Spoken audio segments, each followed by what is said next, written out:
Flight Dynamics reports that airborne assets in the vicinity of the splashdown zone do have a visual on integrity. Still 2 minutes and 40 seconds left in our blackout period. Time to splashdown, 9 minutes, 35 seconds.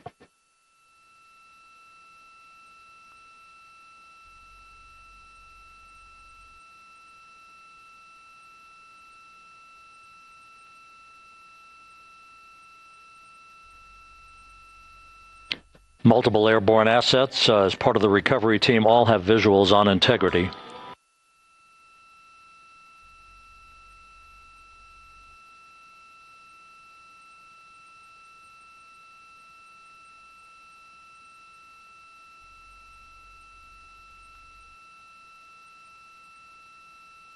And the WB-57 flying in the splashdown zone also has a visual. And the Navy helos also have visuals.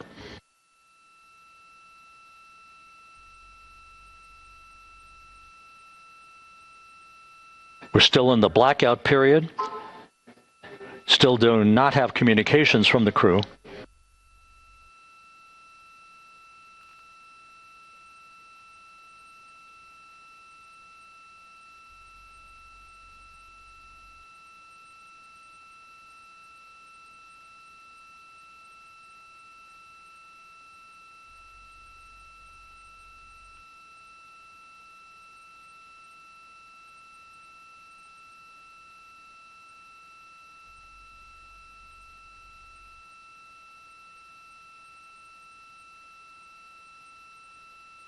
We're standing by for communications from the crew.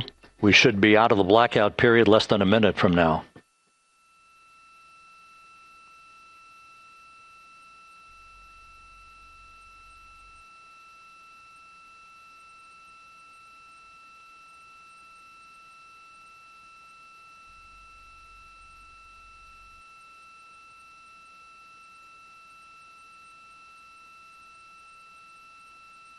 We are now processing data from integrity.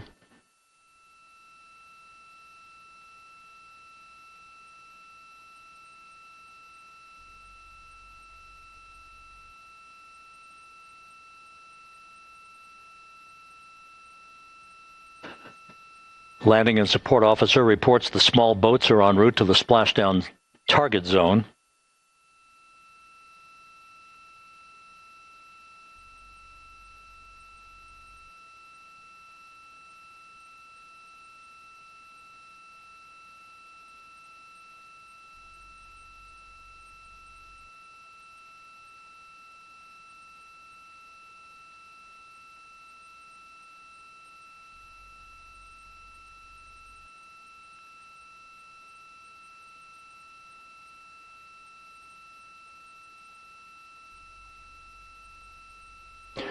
Passing through 150,000 feet, our trajectory is perfect.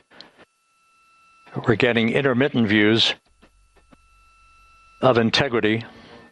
Still waiting to establish voice communication.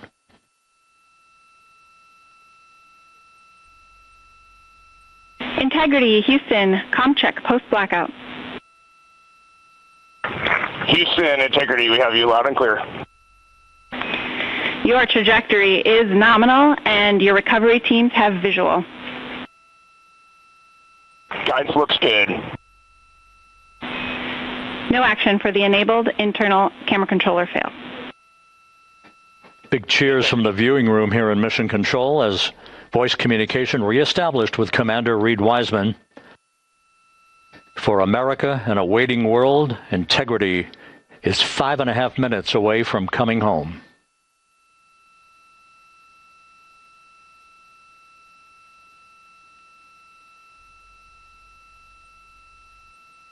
Passing 100,000 feet now. Range to splashdown 19 nautical miles.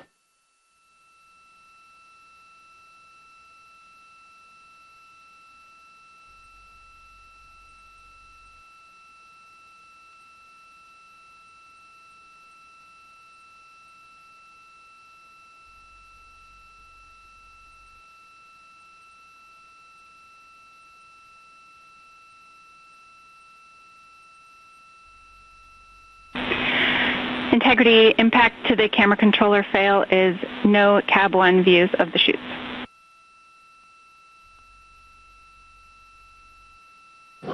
Integrity.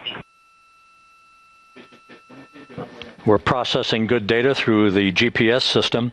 A good view of Integrity, time to splashdown 4.5 minutes.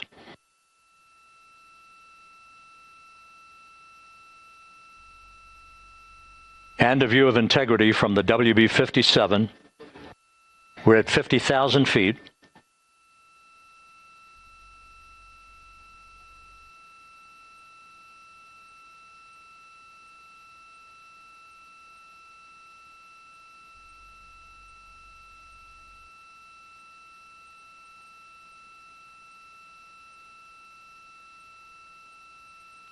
The pyros are armed for forward bay covered jettison.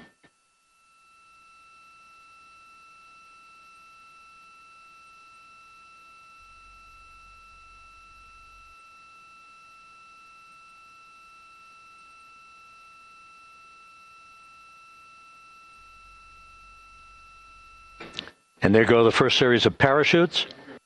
And we're on drogues. And Houston, we're visual 2 drogues out the window. 2 good drogue chutes. Next up. We copy, we see them.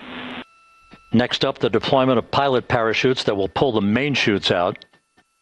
Time to splash down 3 minutes and 10 seconds.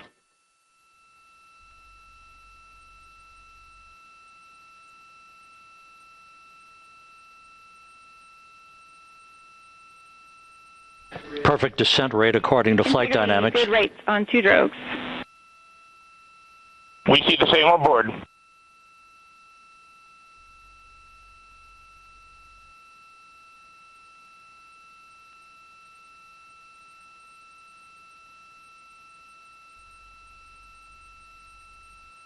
Passing through 10,000 feet. Still on drogues.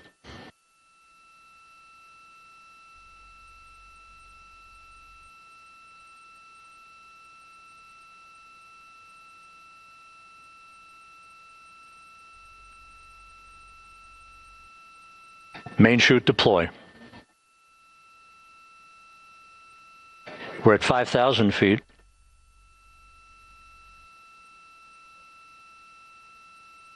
Search and recovery beacon has been activated on Integrity. And we have 3 good main chutes. Good 3 main chutes, good reefing, good descent rate. Good rates, and we see 3 good-looking parachutes.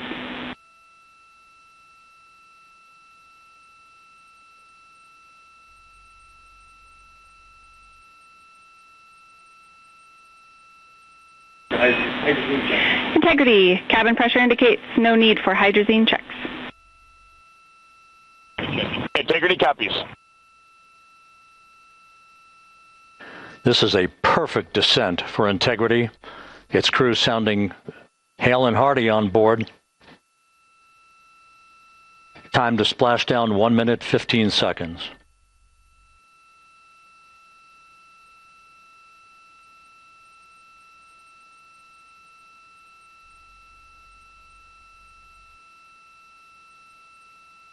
Integrity about to complete a journey spanning 694,481 miles from its launch from the Kennedy Space Center back on April 1st, and a trip around the moon.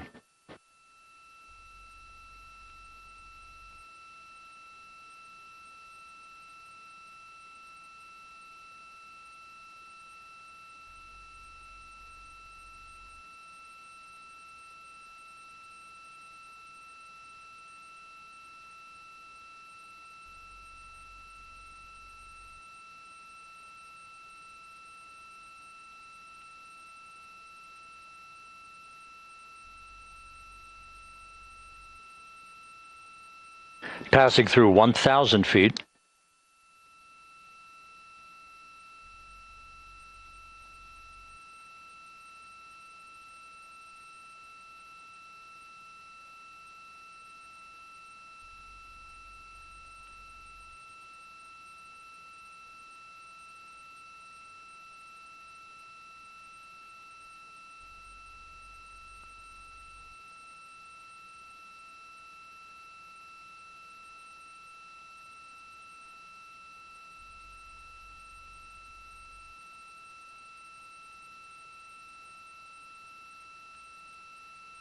Houston Integrity, splashdown, sending post-landing command now. Splashdown confirmed. Copy splashdown, waiting on VLDR. Splashdown confirmed at 7:07 p.m. Central Time, 5:07 p.m. Pacific Time. From the pages of Jules Verne to a modern-day mission to the moon, a new chapter of the exploration of our celestial neighbor is complete. Integrity's astronauts back on Earth.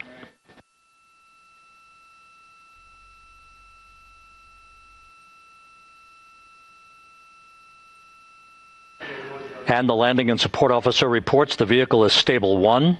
We still will be deploying the crew module uprighting system to maintain that orientation. A perfect bullseye splashdown for Integrity and its 4 astronauts.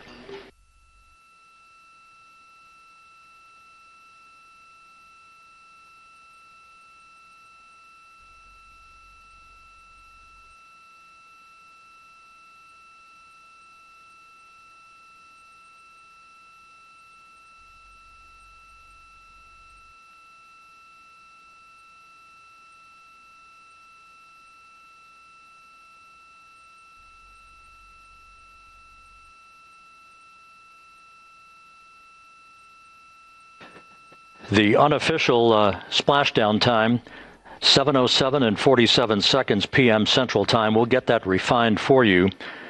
That would put the end of the mission at a mission elapsed time of 9 days, 1 hour, 31 minutes, 35 seconds.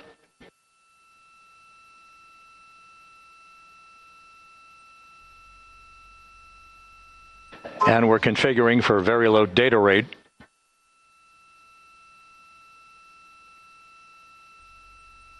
Once again, splashdown occurring in the Pacific, southwest of San Diego at 7:07 and 47 seconds p.m. Integrity Houston, comm check on VLDR.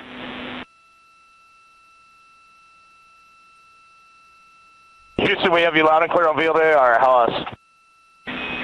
We have you the same. We'll meet you over in post-landing. Perfect communications established. A journey. We are stable 1, 4 green crew members. Houston copies all. Reed Wiseman reporting 4 green crew members. That is not their complexion. That is the fact that they're in great condition. That's what that means. So stable 1, upright. The crew module uprighting system is being deployed. The 5 airbags being inflated through helium to maintain the upright configuration for the vehicle. This was a textbook entry and a textbook touchdown for Integrity. Reed Wiseman, Victor Glover, Christina Cook, and Jeremy Hansen back on Earth after a journey around the moon.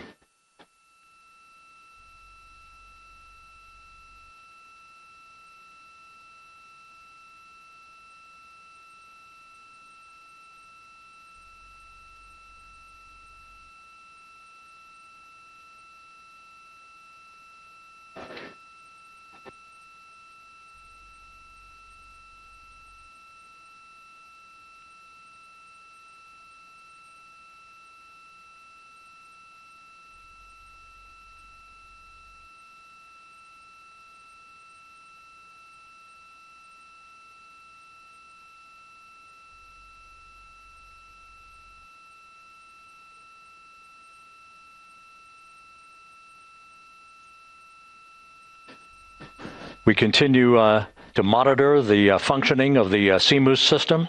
The airbags are being inflated to maintain a stable 1 or upright configuration. And there's a good view from one of the naval helicopters hovering overhead. Reed Wiseman reporting 4 green crew members, meaning they're all in excellent shape.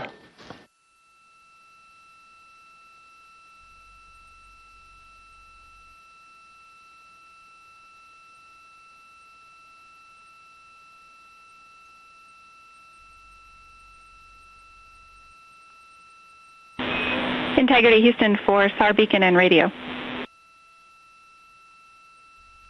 SAR beacon is in 406, and we're powering the radio now. Go ahead. We see the beacon on. However, the recovery team is not seeing the signal. Your SAW radio uses the same antenna, so you may run into trouble with the radio.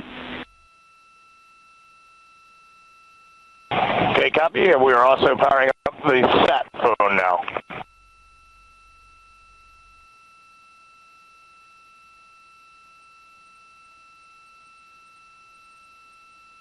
So Integrity is in great shape, and as the crew continues its post-splashdown timelined activities on board, Reed Wiseman once again reporting that all 4 crew members are in excellent shape, and we have 5 inflated airbags to maintain an upright configuration so that the recovery team can now begin a slow approach to the vehicle. Meanwhile, here in the flight control room, Entry Flight Director Rick Henfling is polling his team of flight controllers for the start of powering down the vehicle after a thorough systems check. We have no toxic gases to be concerned about, so the recovery personnel can approach the vehicle, but not until we have powered down the spacecraft. That's expected to take a few more minutes.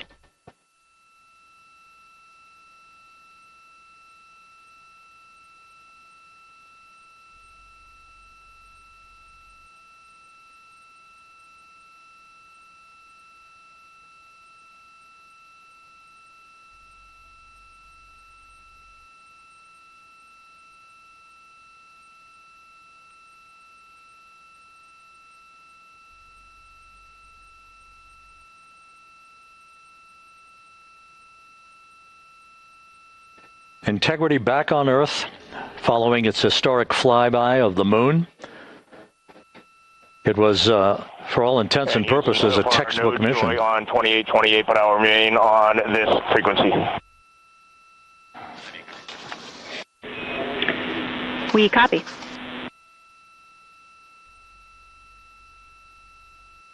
Reed Wiseman indicating some trouble with the SARSAT phone on board. But that's not an issue. What is more important is that the vehicle is solid.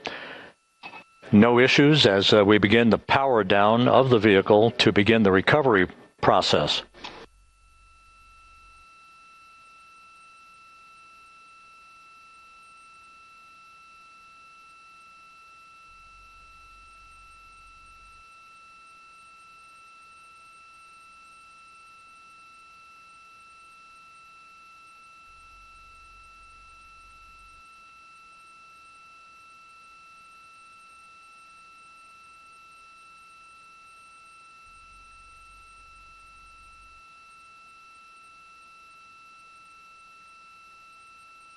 The propulsion officer here in Mission Control reports that we have safed the prop system on Integrity. Can you say again? That was very weak and broken.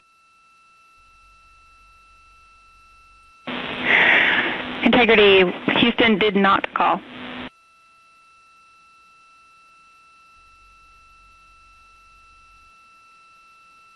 Copy that, Houston. It might have been on the SAR radio. Stand by.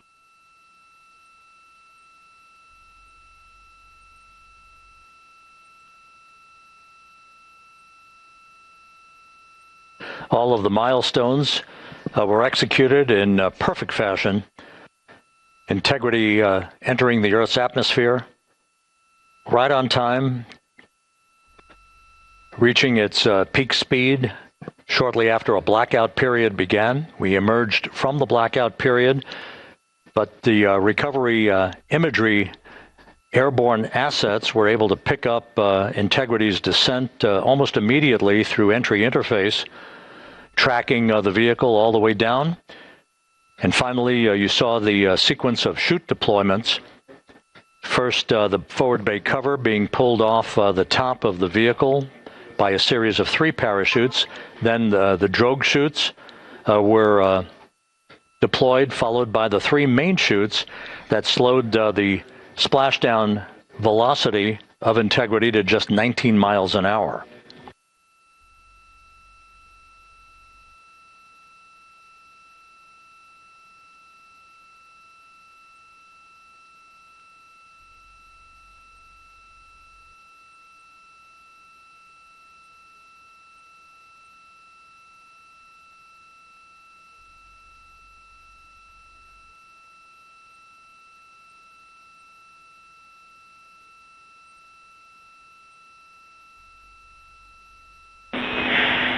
Integrity, Houston, with no joy on SAR and SAT phone, we'd like you to command an additional 15 minutes for a total of 30-minute power down delay.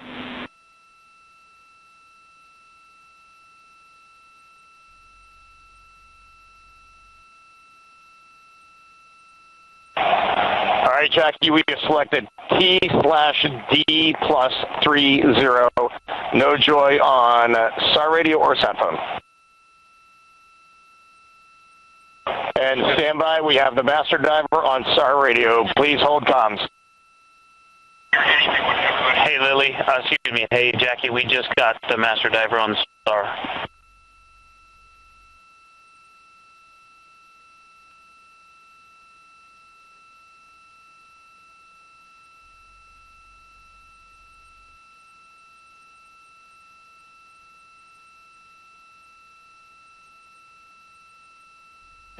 A good view of one of the fast boats. Integrity, Houston, if you are happy with your comm with Master Diver, you can go back to the 15-minute power down. Okay, stand by. Yeah, we'll confirm here in a second. The crew on board Integrity coordinating with the flight control team in Houston here in Mission Control on the timing of the power down of the vehicle, which will be the precursor to the recovery teams approaching the spacecraft. There are no issues with Integrity. We've had a bit of broken capability in establishing a SARSAT or satellite phone communications capability between the crew on board Integrity and the recovery team. That will get sorted out here shortly. There's plenty of cooling on board Integrity, so there's no rush to begin the power down. I'm trying to call you on the sat phone and not getting an answer there either. Concur. We haven't had anything come through.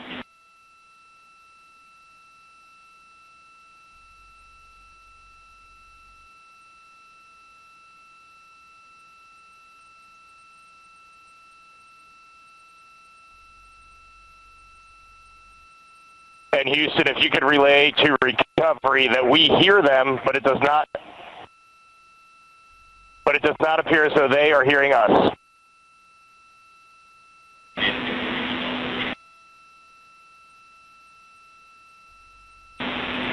Houston copies, and Reed, just to confirm, you are pushing the PTT on the radio.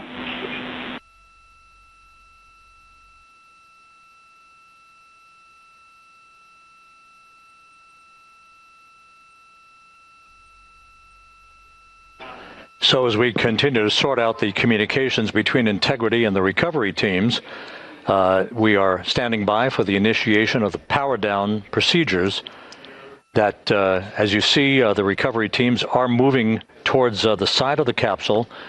The next major event will be the erection of that large inflatable raft called the front porch. That will be the port of call for the crew as they're being extracted one by one from the vehicle.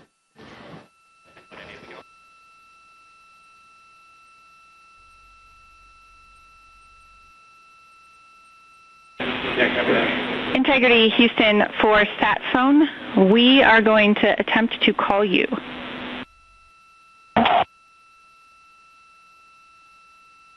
Good idea, standing by.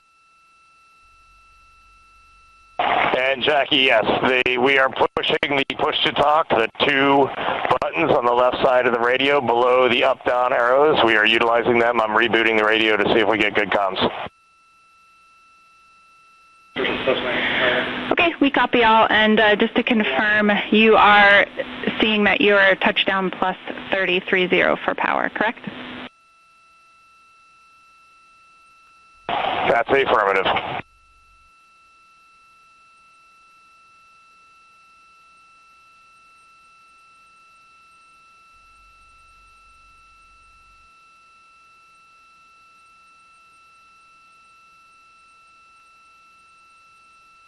We are trying a backdoor approach to have Mission Control here call the crew on their satellite phone.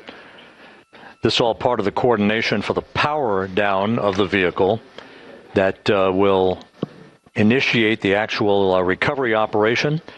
The first boats with the Navy divers on board are standing by, waiting to close in on Integrity to begin the process of erecting the large inflatable raft that's called the front porch that will be where the astronauts are extracted from so that they can have a few minutes to get their land legs back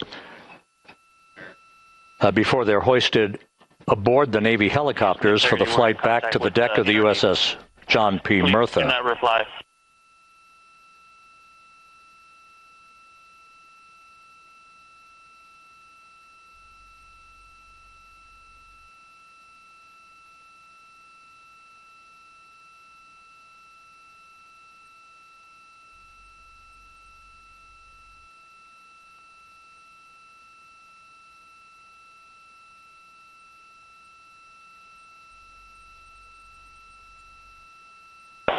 And Houston, please don't reply. NRD, very weak, but readable. Master Diver, we can hear, but they cannot hear us.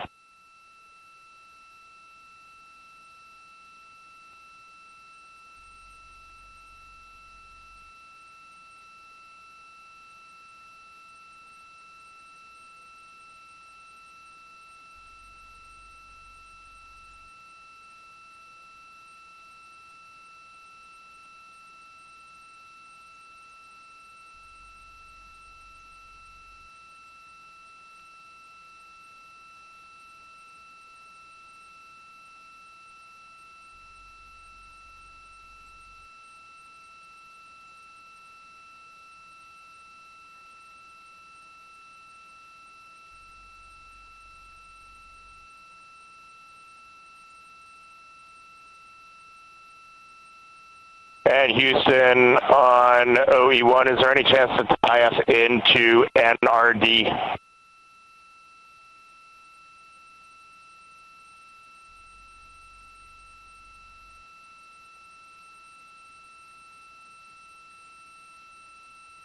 Checking.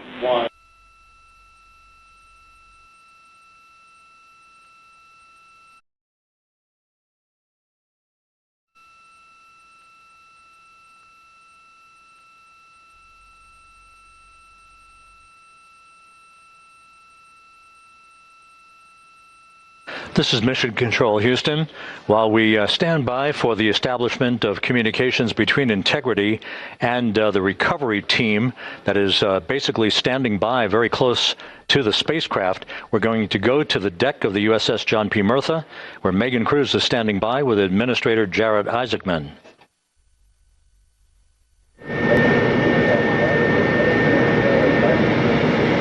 Hey, Rob, yeah, just such an honor to be able to be here on the ship, to be able to share and experience this moment with everyone together. And of course, as you just said, yes, here with NASA Administrator Jared Isaacman. Administrator, how did you feel getting to witness this and seeing NASA at its best? Oh, I mean, I'm honestly, I'm still at a loss for words. I mean, you know, like the childhood Jared right now can't believe what I just saw. I mean, almost been waiting my whole lifetime to see this, and then it's NASA Administrator. I just couldn't be more proud of the entire workforce, the years, the effort, the late nights, all the hard work from across the country that contributed to this incredible moment right now.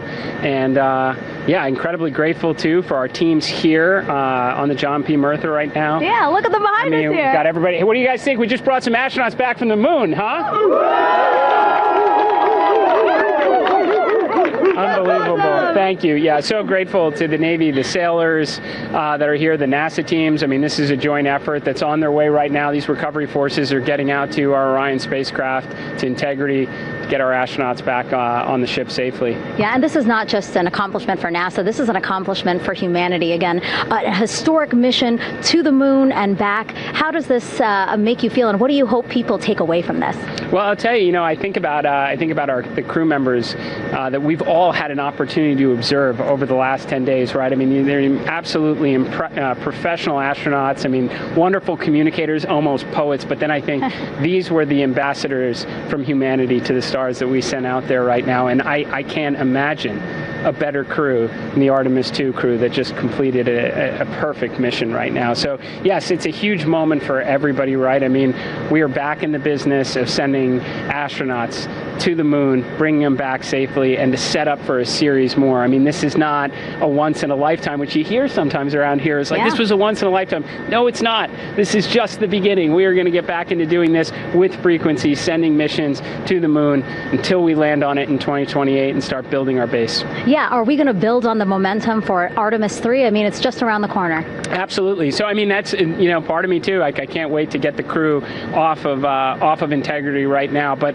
also getting Integrity back on this ship so we can start taking a look at it, because all that data is so precious to us right now. I mean, we are going to definitely want to take a good look at the thermal protection system. We're going to want to download all the data they couldn't transmit back to us and use that to inform Artemis 3. But we're already making progress, right? You had SRB segments already showing up at KSC. Core stage for Artemis 3 is rolling out on April 20th. We're getting Mobile Launcher 1 back in vehicle assembly building. So yes, there is a lot to celebrate right now on a mission well accomplished for Artemis 2, and at the same time, we got to start getting ready for 3. Amazing. And last question, you know, for people who joined us for all 10 days to see what we can accomplish together with our international partners, what do you think about the fact that we're going to keep doing this more and more and more?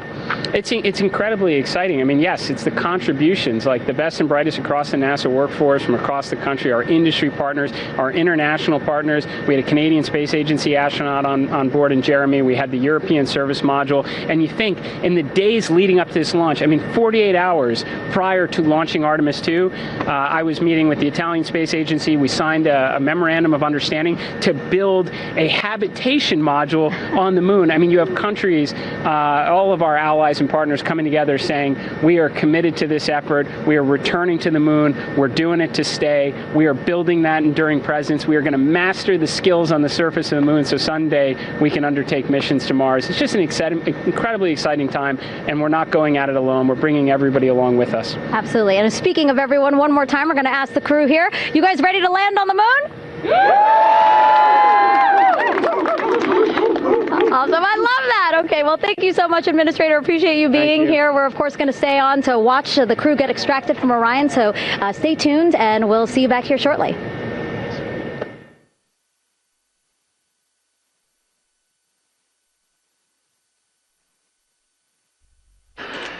Thank you, Megan, and thank you, Administrator Isaacman.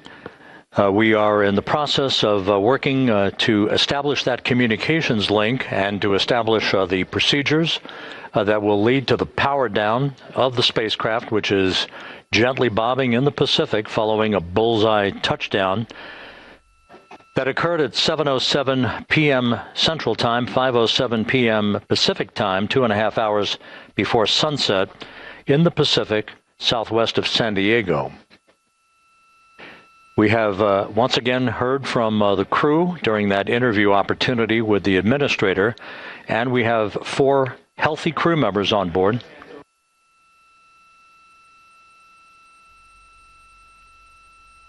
We now have confirmation that the vehicle has been powered down as per the procedures. So we have vehicle powered down, and the flight control team here in Houston, Flight Director Rick Henfling, has handed over mission authority to the Exploration Ground Systems team out in the Pacific. Now, we will physically not get off console with this team until the crew has been extracted into the front porch, that inflatable raft that will be erected along the side hatch of Integrity. So we're standing by for that in the next step in the recovery procedures. But everything is in great shape, and we have 4 healthy crew members on board the vehicle.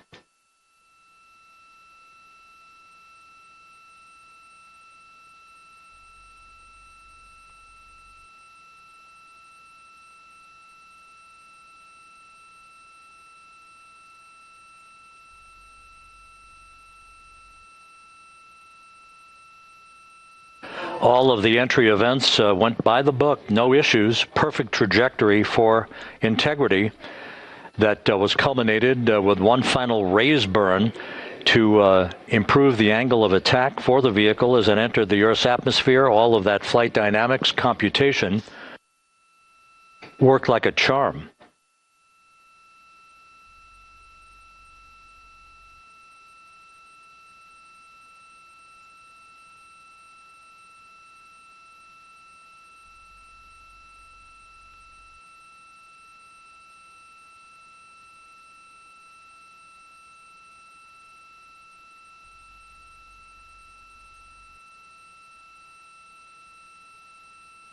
So we are standing by for the recovery team to approach integrity and begin the process of erecting that inflatable raft called the front porch, which will see the crew members be extracted from the hatch of Orion into that inflatable raft before they're hoisted aboard two Navy helicopters in a variety of different configurations. Each crew member will be hoisted in sequential fashion, in alternating fashion, two crew members for each helicopter before they turn around to head back to the John P. Murtha. Once on the deck of the ship, they'll be brought into medical bay for comprehensive medical exams. But Reed Wiseman has reported several times that the crew is in excellent shape.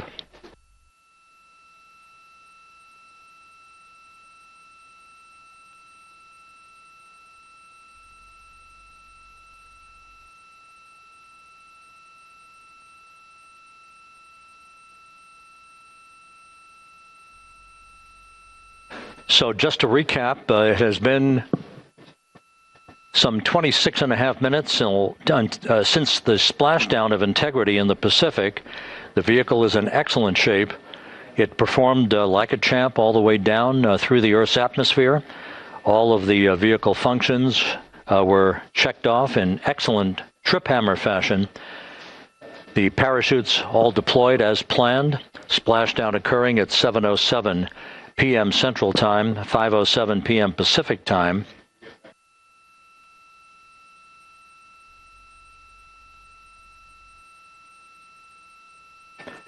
And after a bit of a tussle to try to establish a communications link with the recovery team, we were finally able to run through the procedures for the powering down of the vehicle.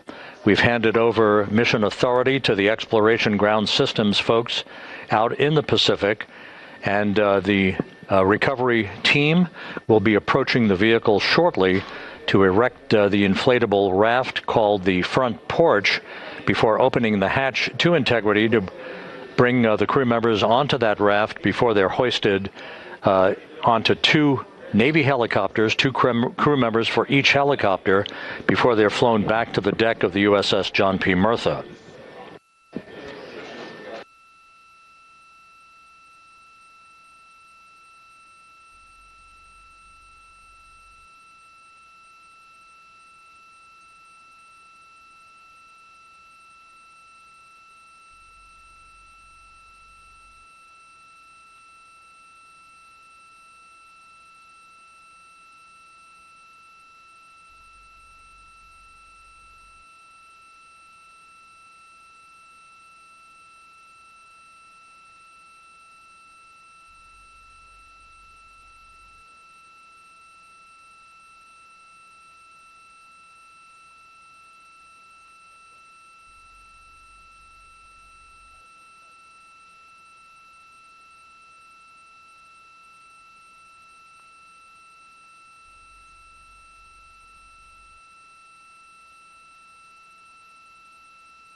This is Mission Control Houston. After talking to the flight dynamics folks, we have a bit of a refinement on the splashdown time for you. Their computation shows a splashdown time of 7:07 and 27 seconds p.m. Central Time, 7:07 and 27 seconds p.m. Central Time.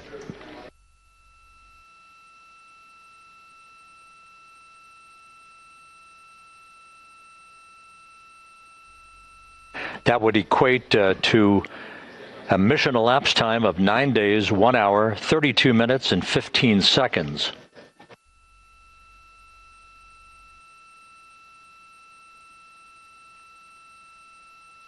Once again, from Flight Dynamics, a splashdown time of 7:07 and 27 seconds p.m. Central Time. That would equate to a mission elapsed time of 9 days, 1 hour, 32 minutes, and 15 seconds.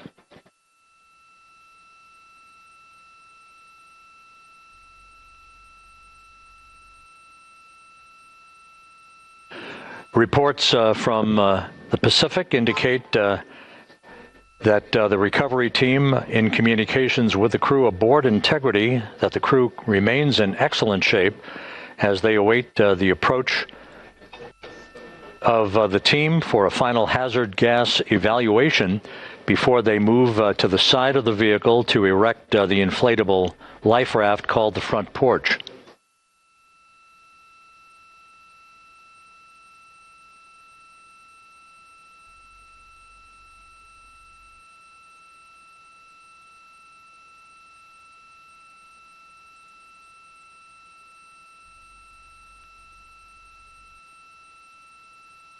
Again, no issues with Integrity. The vehicle is powered down. All of its systems are now safed. We have handed over mission authority to the Exploration Ground Systems folks in the Pacific, but we will not stand down and have the entry flight control team depart its positions until that inflatable raft, the front porch, is erected, the hatch open, and the crew having exited the vehicle. So that's the next step in the recovery process that will lead to the hoisting of the crew members. For 2 crew members for each helicopter, they'll be hoisted to a pair of Navy helicopters that will then fly a short distance back to the USS John P. Murtha. What you're looking at is one of the fast boats circling the vehicle to make a hazard assessment.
This is Mission Control Houston. Once again, you're watching the initiation of the recovery of the Artemis crew aboard Integrity. All of the Navy divers and the fast boats are now approaching the spacecraft after conducting a hazard assessment. The vehicle has been powered down. Entry Flight Director Rick Henfling now waiting for the life raft, the front porch, to be erected along the side of the vehicle so that the hatch can be opened and the crew members extracted from Integrity, soon to be hoisted one by one into a pair of Navy helicopters for a short flight back to the deck of the USS John P. Murtha. If you missed it earlier, we talked flight dynamics and received a more official touchdown time or splashdown time, as it were, of 7:07 and 27 seconds p.m. Central Time, 5:07 and 27 seconds p.m. Pacific Time. That would equate to a mission elapsed time of 9 days, 1 hour, 32 minutes, and 15 seconds.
Continuing to get excellent views from the imagery assets out at sea in the Pacific of Integrity. We continue to get good reports from the landing and support officer who's in contact with the recovery team that the crew is in excellent shape, no issues. They're just currently biding their time, waiting for the front porch to be erected. We have no hazardous hazard gases and no hazardous situation with the vehicle. It performed perfectly all the way down from entry interface to its splashdown in the Pacific at 7:07 and 27 seconds p.m. Central Time. And as you can see, the first phalanx of recovery personnel now pulling up alongside of Integrity.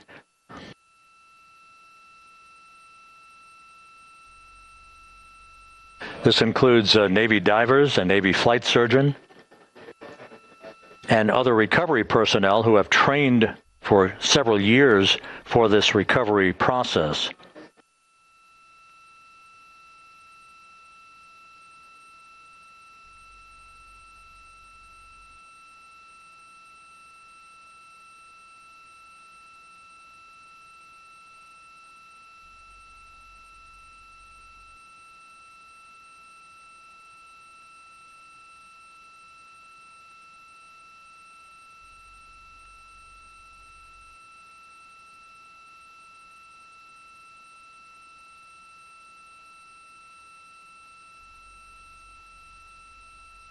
At this hour, some 41 minutes following splashdown, the vehicle has been powered down. There's no hazardous gas emanating from the vehicle. That's why the first team of recovery personnel has been able to pull alongside Integrity.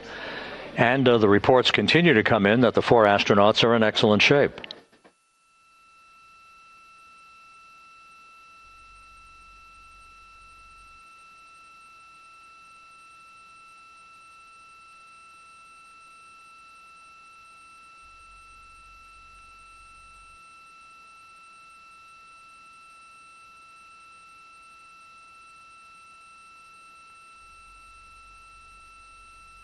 Yes.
This is Mission Control Houston, continuing to watch the initiation of the recovery of Integrity's astronauts.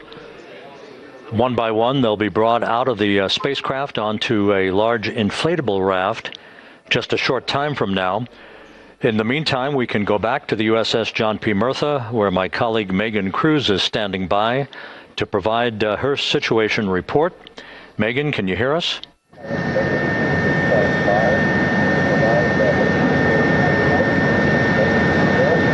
Hey, Rob. Yes, I can hear you. Thank you. Yeah, we're back here on the bow of the recovery ship where there are still plenty of people peering out into the water. We are not very far from the action everyone is seeing on their screen now.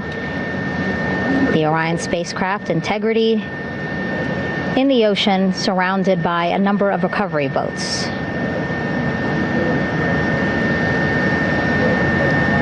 As Rob has been saying, in those recovery boats, NASA and Navy personnel specifically trained to get the astronauts out of Orion.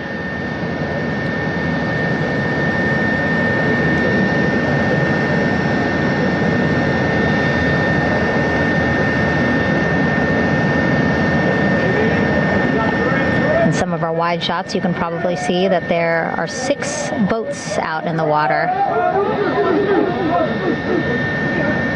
More than 40 people out in the water right now on those boats.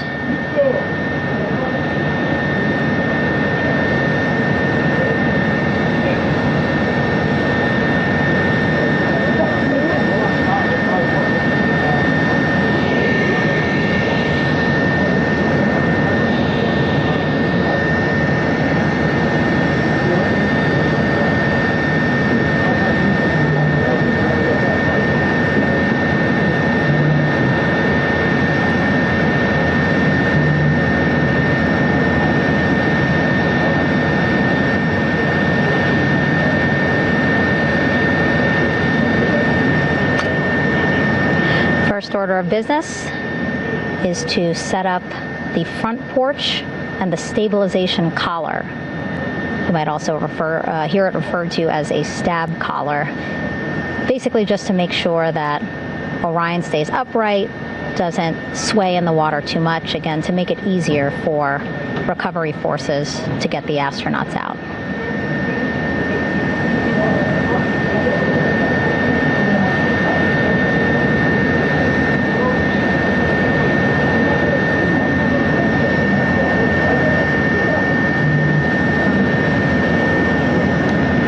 splashdown in the Pacific Ocean just after 5 p.m. Pacific time here. It's a requirement by NASA to be able to get the crew out of Orion within 2 hours of splashdown. So doing great on time so far. Plenty of time. No rush either. I was speaking to NASA flight surgeon Rick Schuring earlier in this broadcast, and he said to me, no rush to get the crew out. Just want to make sure that they're feeling good, and whenever they're ready to take their step out of Orion and onto that large raft, the front porch, folks will be ready.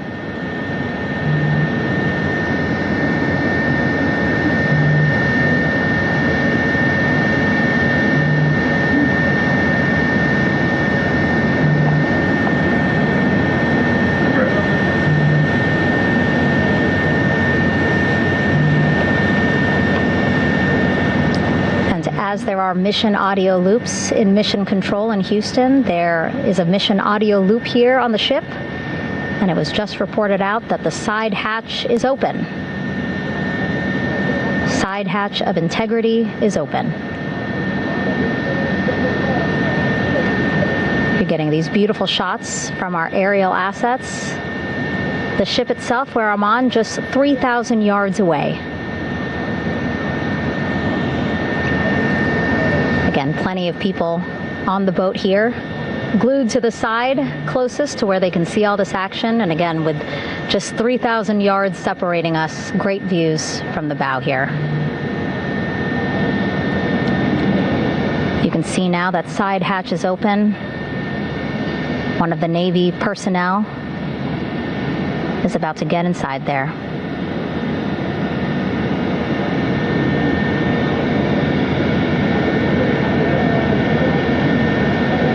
In they go. In total, 4 will go into Orion. So it'll be a little bit of a tight squeeze, but the goal is to have a recovery personnel with each astronaut assessing them.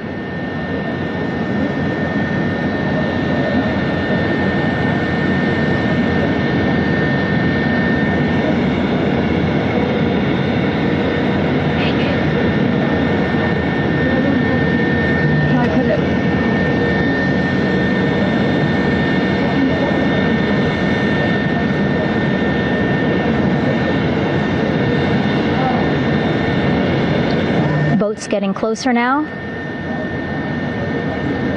Again, that one that's right up against Orion, those are the divers that will go in to the spacecraft to check on each of the astronauts. These other boats will begin doing a number of things, putting on that stabilization collar onto Orion, building that front porch. Eventually, they will retrieve the parachutes, as well as tow Orion back to the well deck of the recovery ship here.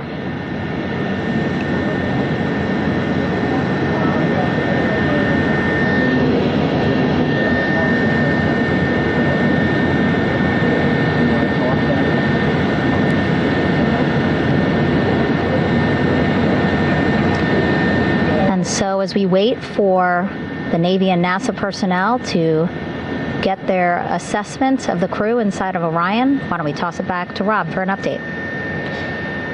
Yeah, thank you, Megan. Here in Mission Control, Flight Director Rick Henfling and the entry team of flight controllers still on duty. The vehicle has been powered down for some time now. There are no hazardous gases emanating from Integrity. That, of course, allowed the recovery personnel to approach the vehicle and then open the hatch to begin the initial medical assessment of the crew, as you just indicated. Now we're standing by for the erection of that inflatable raft, the front porch, alongside of the vehicle that will enable the crew to be extracted one by one onto the raft, have a moment or two to get their land legs back before they're hoisted into 2 hovering Navy helicopters, 2 crew members for each helicopter, for a short flight back to the deck of the USS John P. Murtha.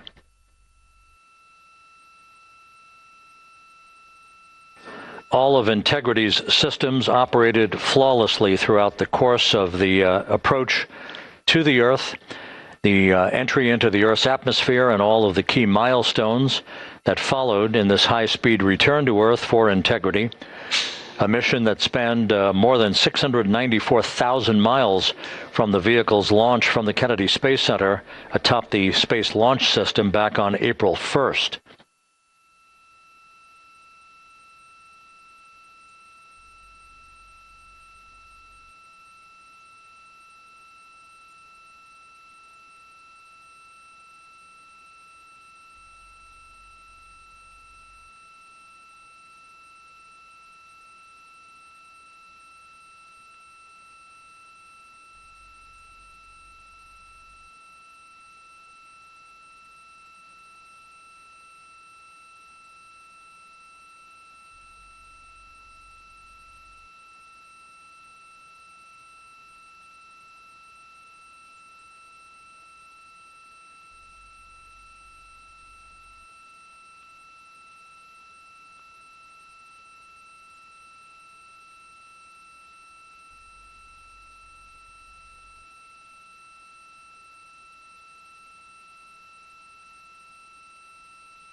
As we mentioned at the top of the broadcast, the last time that the Apollo program saw a splashdown in the Pacific was Apollo 17 back on December 19th, 1972.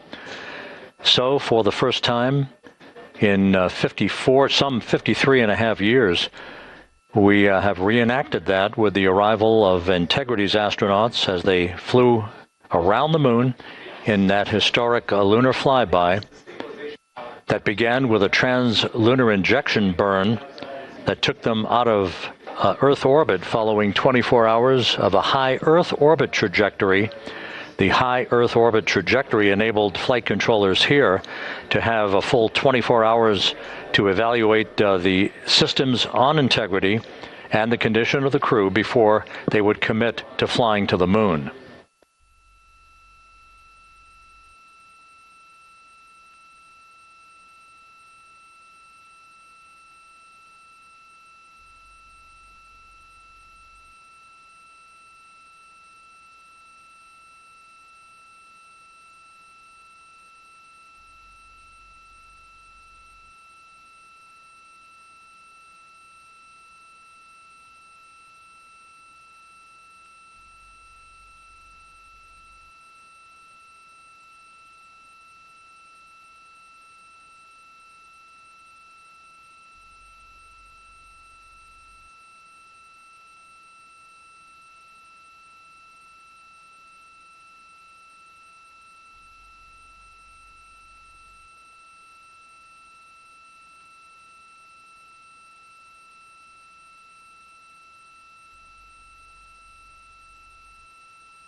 With the side hatch of Orion having been opened to set the stage for the erection of the inflatable life raft, known as the front porch, to be erected alongside the spacecraft for the extraction of the crew. Let's play for you an interview that my colleague Megan Cruz conducted on the USS John P. Murtha with Navy diver First Class David McMahon that explains how this process is unfolding. Okay, Davey, so you and some of your team, one last look over of the stabilization collar, correct? Yes, ma'am. Okay, so what is this stabilization collar? This is what's going to stabilize the capsule out there in the ocean. We don't know how good the weather or the waves will be that day, so this will help prevent any unnecessary occurrences from happening, stabilizing the capsule and the astronauts inside. So basically this is a float that will go around Orion. I'm assuming that what they're doing right now, these are the lines that will attach the collar onto Orion? That is correct. And so what are they doing here? So we've got the lower line that will secure the inflation device before we inflate it. That gives us the go-ahead that it's secure in its space, and then we'll inflate it. And then once that is done, we'll undo all the carabiners and get this orange line on top tied in the same fashion. And then this will be secured to the capsule, and the astronauts can safely take their first steps out of the capsule onto the front porch. Okay, and how long will it take them to set up the stabilization collar? We should definitely be able to handle this in under 10 minutes. Okay, wow. And then you just mentioned the front porch. So basically after they set up this stabilization collar, then they set up what's called the front porch here. That's correct. Okay, and what's the front porch? Front porch is basically a bigger waiting room for the astronauts to sit in while we wait for the helicopters to show up and grab them. Okay, so the medical team that was inside with the crew, they're going to help them out and onto the front porch? That is correct. And then what happens here? We have hired trained medical personnel also on board the front porch that will give them lookovers and just make sure they're okay while we wait for the helicopters to show up. Okay. How does it feel, I mean, your team, you, to be part of a mission that's returning astronauts from the moon in more than 50 years? We all feel extremely honored to be a part of this, as well as a bigger mission for the Navy and joining up with NASA to do great things. And do you feel like you and your team are ready? Yes, very ready. Cool. All right, thank you so much. Thank you.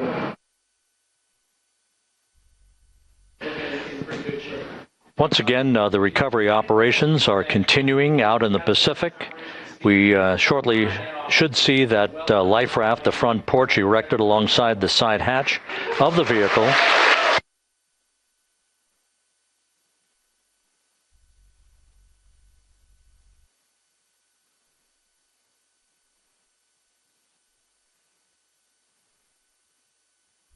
A number of flight controllers have come into the flight control room to receive congratulations from Entry Flight Director Rick Henfling.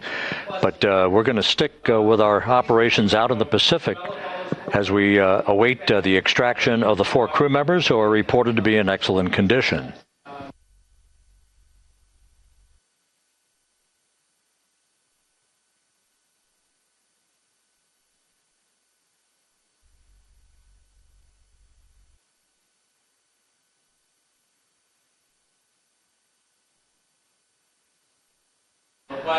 Again, while we stand by for that front porch to be erected alongside of the side hatch of the vehicle, let's go back to the USS John P. Murtha and Megan Cruz. Megan?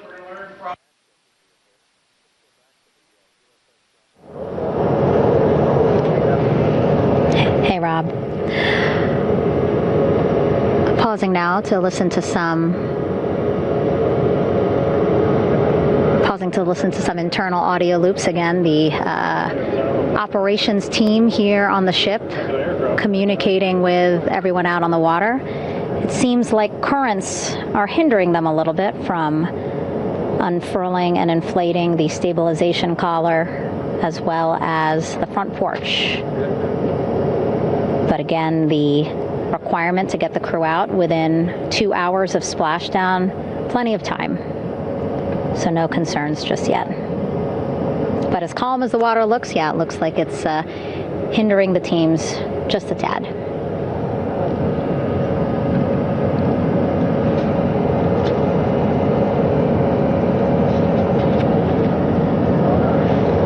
You can see in some of our shots that side hatch still open. Again, inside there are now 8 people inside. 4 divers, Navy divers, all with medical training, each assigned to an astronaut each. Making sure that they're comfortable, feeling good.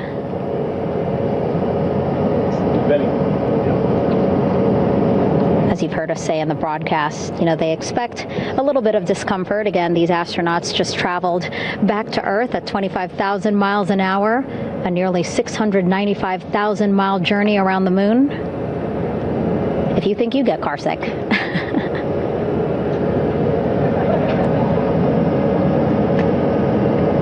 Again, 6 boats out there, lots of gear with them, just in case, right? As we said, the crew reported feeling great, but again, all those folks out there in case they weren't, right? NASA is all about making sure we think about every situation that can happen, and so, of course, wanted to be ready in case any of our astronauts needed more medical attention while out there in the water.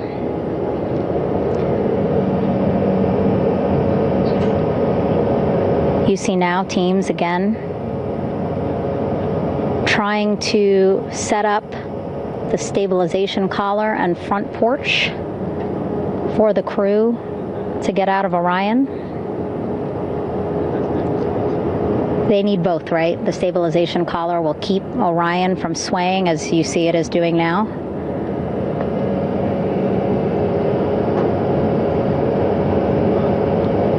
And then they will connect the front porch to the stabilization collar so that the crew can take 2 steps and they will be in the front porch.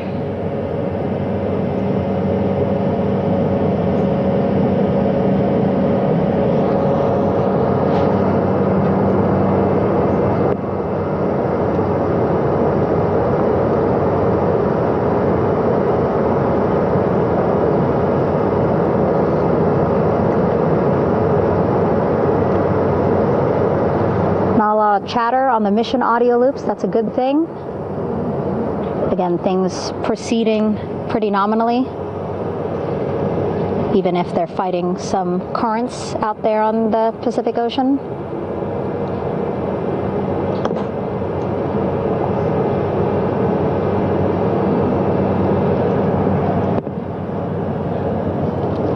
Again, the goal, setting up the stabilization collar and the front porch so that the crew can rest comfortably in the front porch, get placed into harnesses so that 2 helicopters can lift them off the front porch and onto the USS John Murtha here.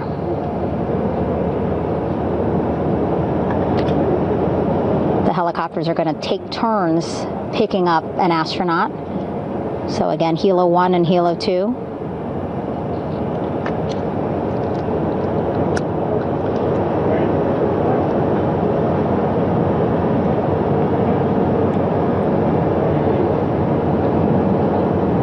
Okay, and the recovery team here on the ship just got a report from the undersea medical officer who is inside the capsule with the crew.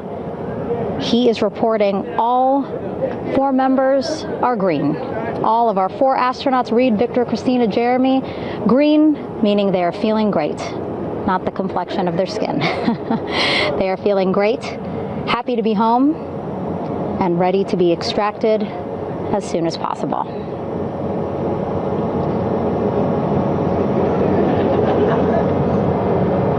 And so, as I was saying, we have 2 helicopters circling the activity you're seeing on the water right now. Each will take turns picking up an astronaut. So Helo 1 will come on in, hover above the front porch, about 40 feet above the front porch. A Navy recovery specialist will be hoisted down into the front porch. The restricted maneuvering doctrine is in effect. Will connect to the first astronaut, which we're expecting to be Christina.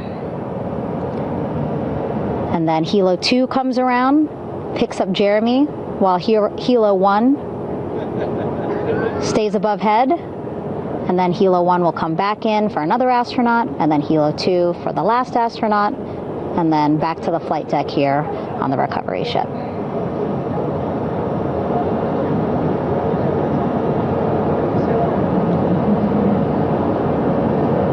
I was talking to Assistant Artemis Recovery Director Paul Sierpinski.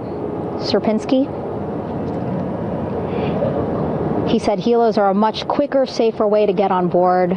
They did actually consider boats, but then if you think about it, longer time, the crew would have to move through more of the ship. This way the helos will give a more direct, quicker route to the medical bay for our 4 astronauts.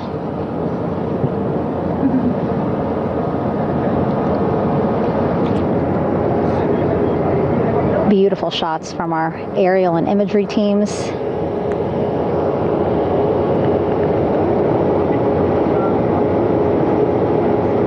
Clouds have dissipated for a clear view from the bow of the recovery ship here.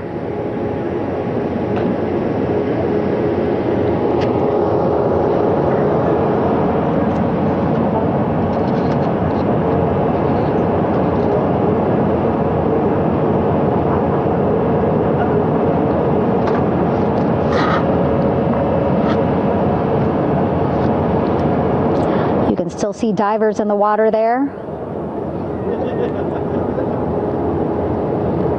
Encircling Orion, that is that stabilization collar we've been telling you about. As you saw in that interview just a few minutes ago, they have to first connect it to Orion, and then once it's secured onto Orion, they can inflate it, and then they'll further secure it with other harnesses and lines.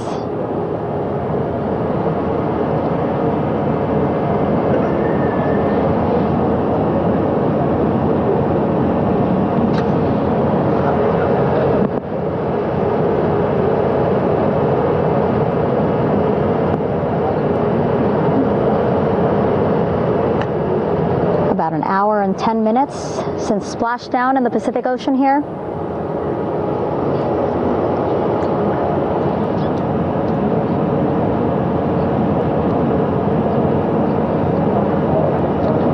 Victor, Christina, and Jeremy back home after a history-making mission to the moon and back.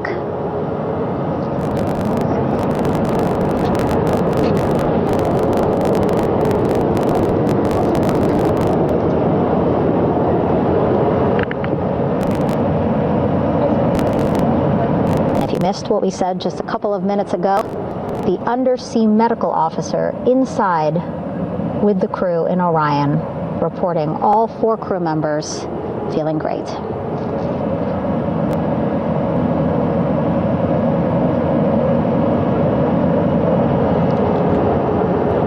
Progress being made there on the stabilization collar. It looks like they are beginning to inflate it.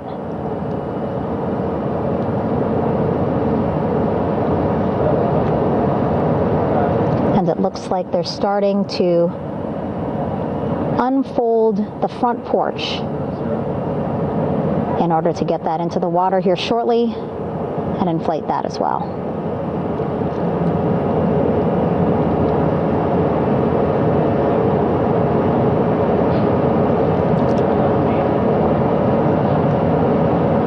Again, more than 40 people out in the water right now. And those Navy and NASA personnel have been in the water for now about 4 hours.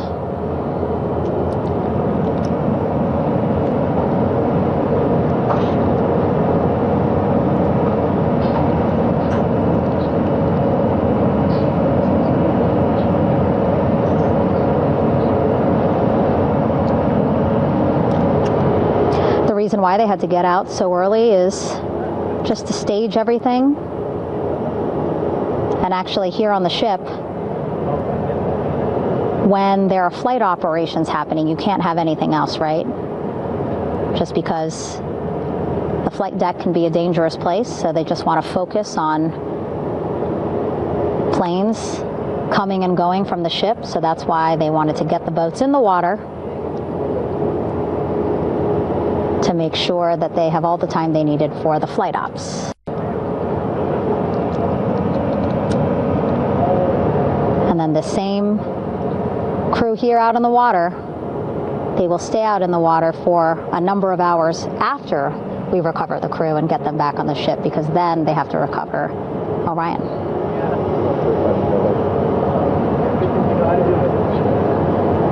All right, that stabilization collar looking good around Orion. We're now seeing some recovery personnel getting on to that collar.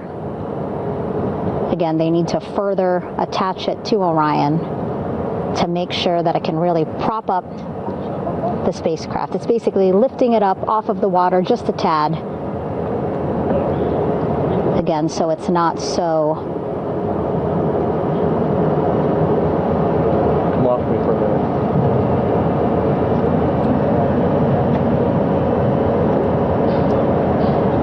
So it doesn't sway so much in the water there.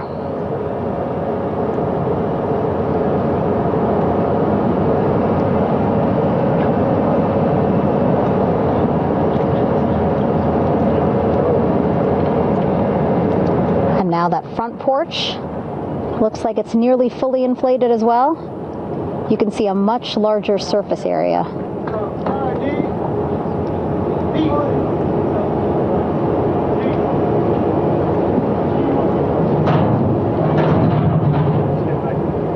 And so once the crew get out of Orion, they can stretch their legs a little bit on this front porch, get some fresh air.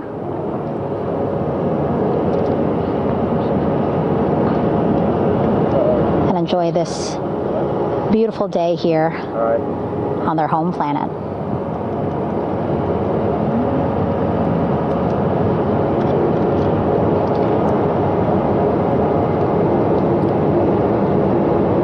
It appears teams now are about to connect the front porch to the stabilization collar.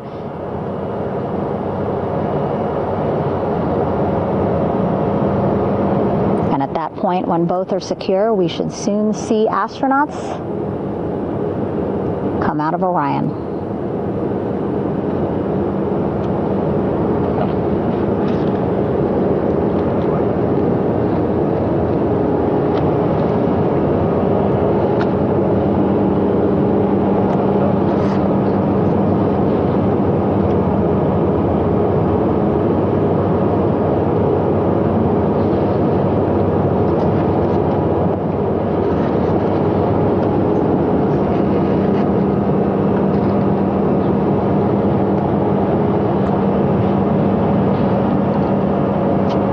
These views you see also being fed to the Landing Force Operations Center here on the ship. Of course, it is very important for our recovery teams leading the mission to have all the views that you're seeing as well. Again, listening to their communication loop here on the ship. Very quiet, which is a good thing. It means things are going pretty nominally, meaning as expected.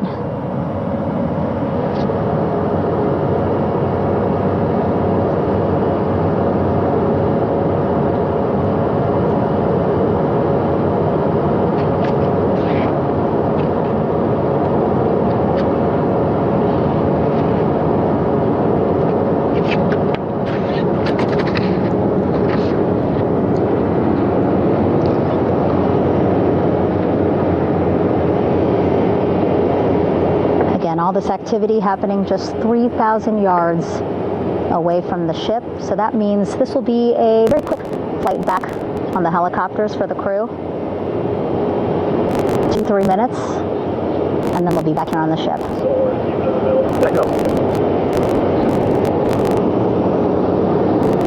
Okay, saw a thumbs up from one of the personnel on the front porch. It looks like they are now getting ready to deploy what they call the Air Rescue Vest, ARV. And so this is the harness that each crew member will get into in order to be hoisted into the helicopters. Again, the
This is Mission Control Houston.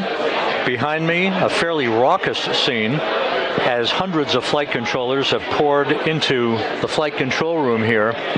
This is reminiscent of the scene after the final shuttle mission of STS-135, although that was the end of a program. This is only the beginning of a program with the textbook splashdown of Integrity and its 4 astronauts.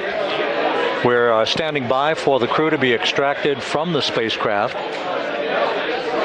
Entry Flight Director Rick Henfling invited all of these flight controllers who have contributed to this mission to enter the flight control room to have an opportunity to receive well wishes and to share the mutual glow that exists in the wake of a textbook mission for Integrity. On the front screen here in Mission Control, a sign that says "Welcome Home Integrity," taking humanity back to the moon, going further, and returning safely to Earth.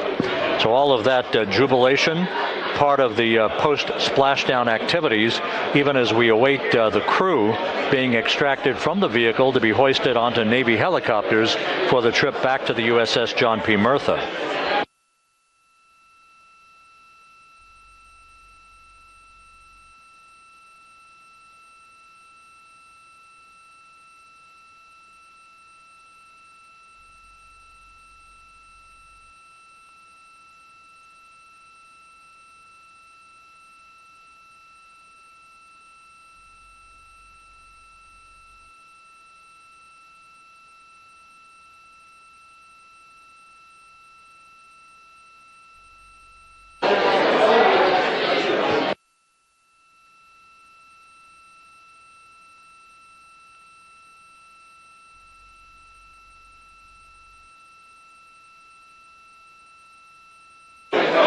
Once again here in Mission Control, this view of the Artemis Flight Control Room, known as the White Flight Control Room. This is the old shuttle flight control room, and now is the home of Artemis missions to the moon and beyond. Once again, quite a few flight controllers were invited in by Entry Flight Director Rick Henfling to share in the jubilation following the successful splashdown of Integrity. That splashdown occurring an hour and 22 minutes ago, as we stand by for the completion of the extraction of the crew, and ultimately they're hoisting onto Navy helicopters for a short flight back to the USS John P. Murtha. Splashdown occurred at 7:07 and 27 seconds p.m. Central Time. I had an opportunity to talk to the head of Flight Dynamics, Jeff Birch, a moment or two ago. He said the trajectory of Integrity coming through the Earth's atmosphere was so precise They've never seen anything line up on a ground track like today's entry by Integrity for its splashdown southwest of San Diego.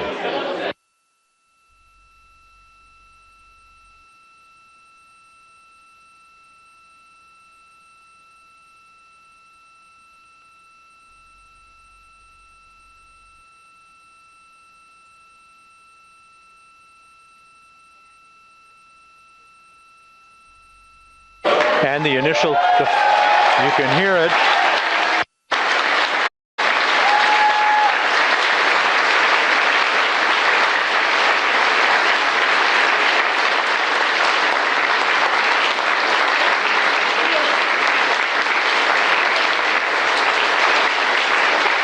Jubilation here in the flight control room. The first crew member is out of Integrity.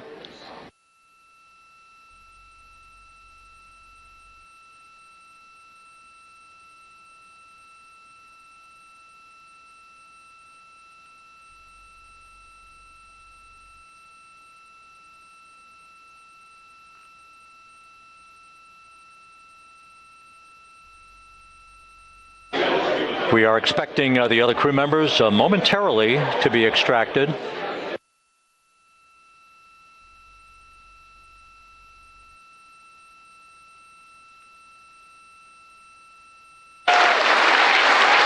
We now have 2 crew members out.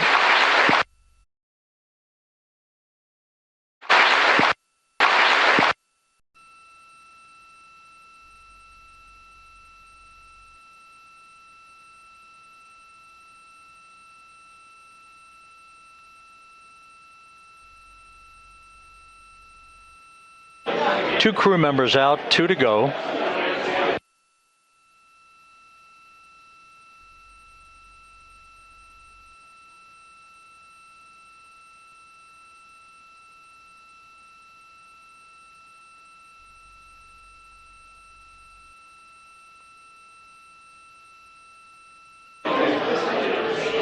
We're about 1 hour from sunset out in the Pacific. Everything continues to go well. Integrity's systems function perfectly during its entry back to Earth. And Reed Wiseman, the commander who will be last out of the vehicle, reported that all the crew members were feeling very well.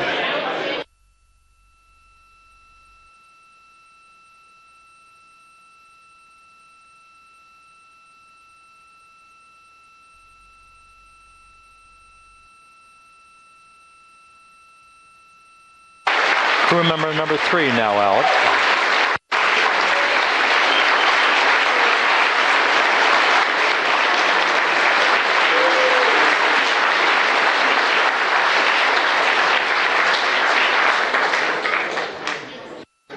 And now standing by for the commander, Reed Wiseman, who will be last out of his ship. Bobbing in the Pacific under almost ideal conditions, Integrity spanned 694,000 miles during its journey from launch to splashdown.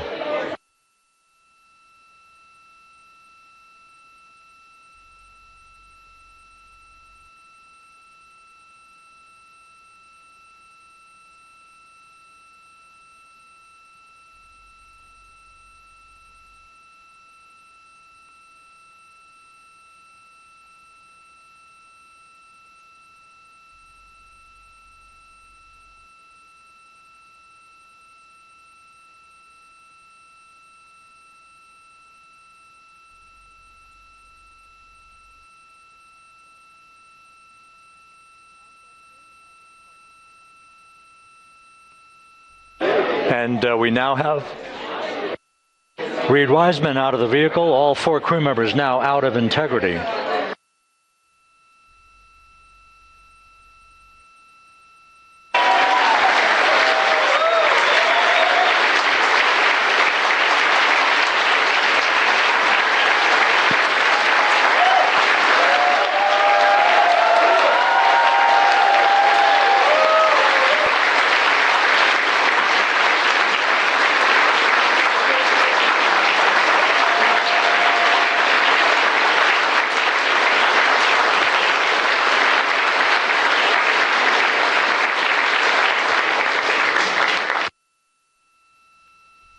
Once again, all 4 crew members now on the front porch, and the procedure to begin hoisting them up to these 2 Navy helicopters hovering overhead will begin shortly.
This is Mission Control Houston.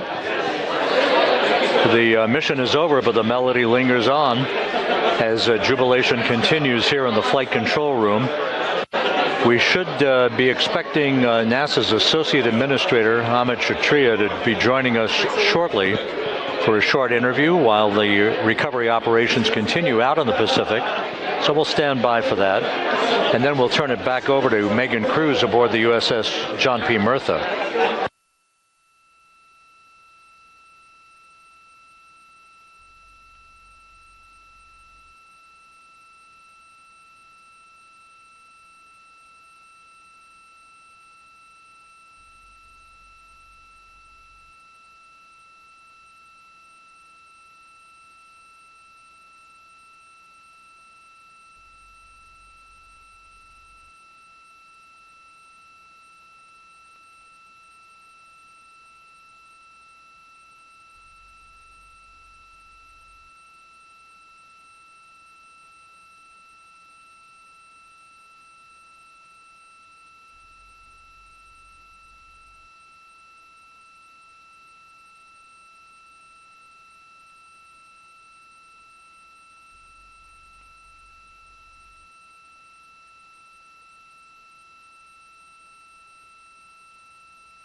This is Mission Control Houston here in the Artemis Flight Control Room. A number of flight controllers basking in the glory of the successful end of this mission that carried 4 astronauts around the moon on a lunar flyby, and the first test flight of Orion with crew members on board.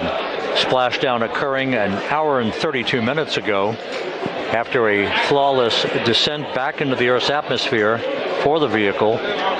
Its 4 crew members in good shape, simply enjoying their time right now on the front porch, as it were, the inflatable raft alongside of their Integrity spacecraft. We're expecting Amit Kshatriya, the NASA Associate Administrator, to join us here momentarily for a brief interview before we turn it back over to Megan Cruz aboard the USS John P. Murtha, the recovery ship.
This is Mission Control Houston. We're about an hour and 34 minutes since the textbook splashdown of integrity in the Pacific to bring home our astronauts.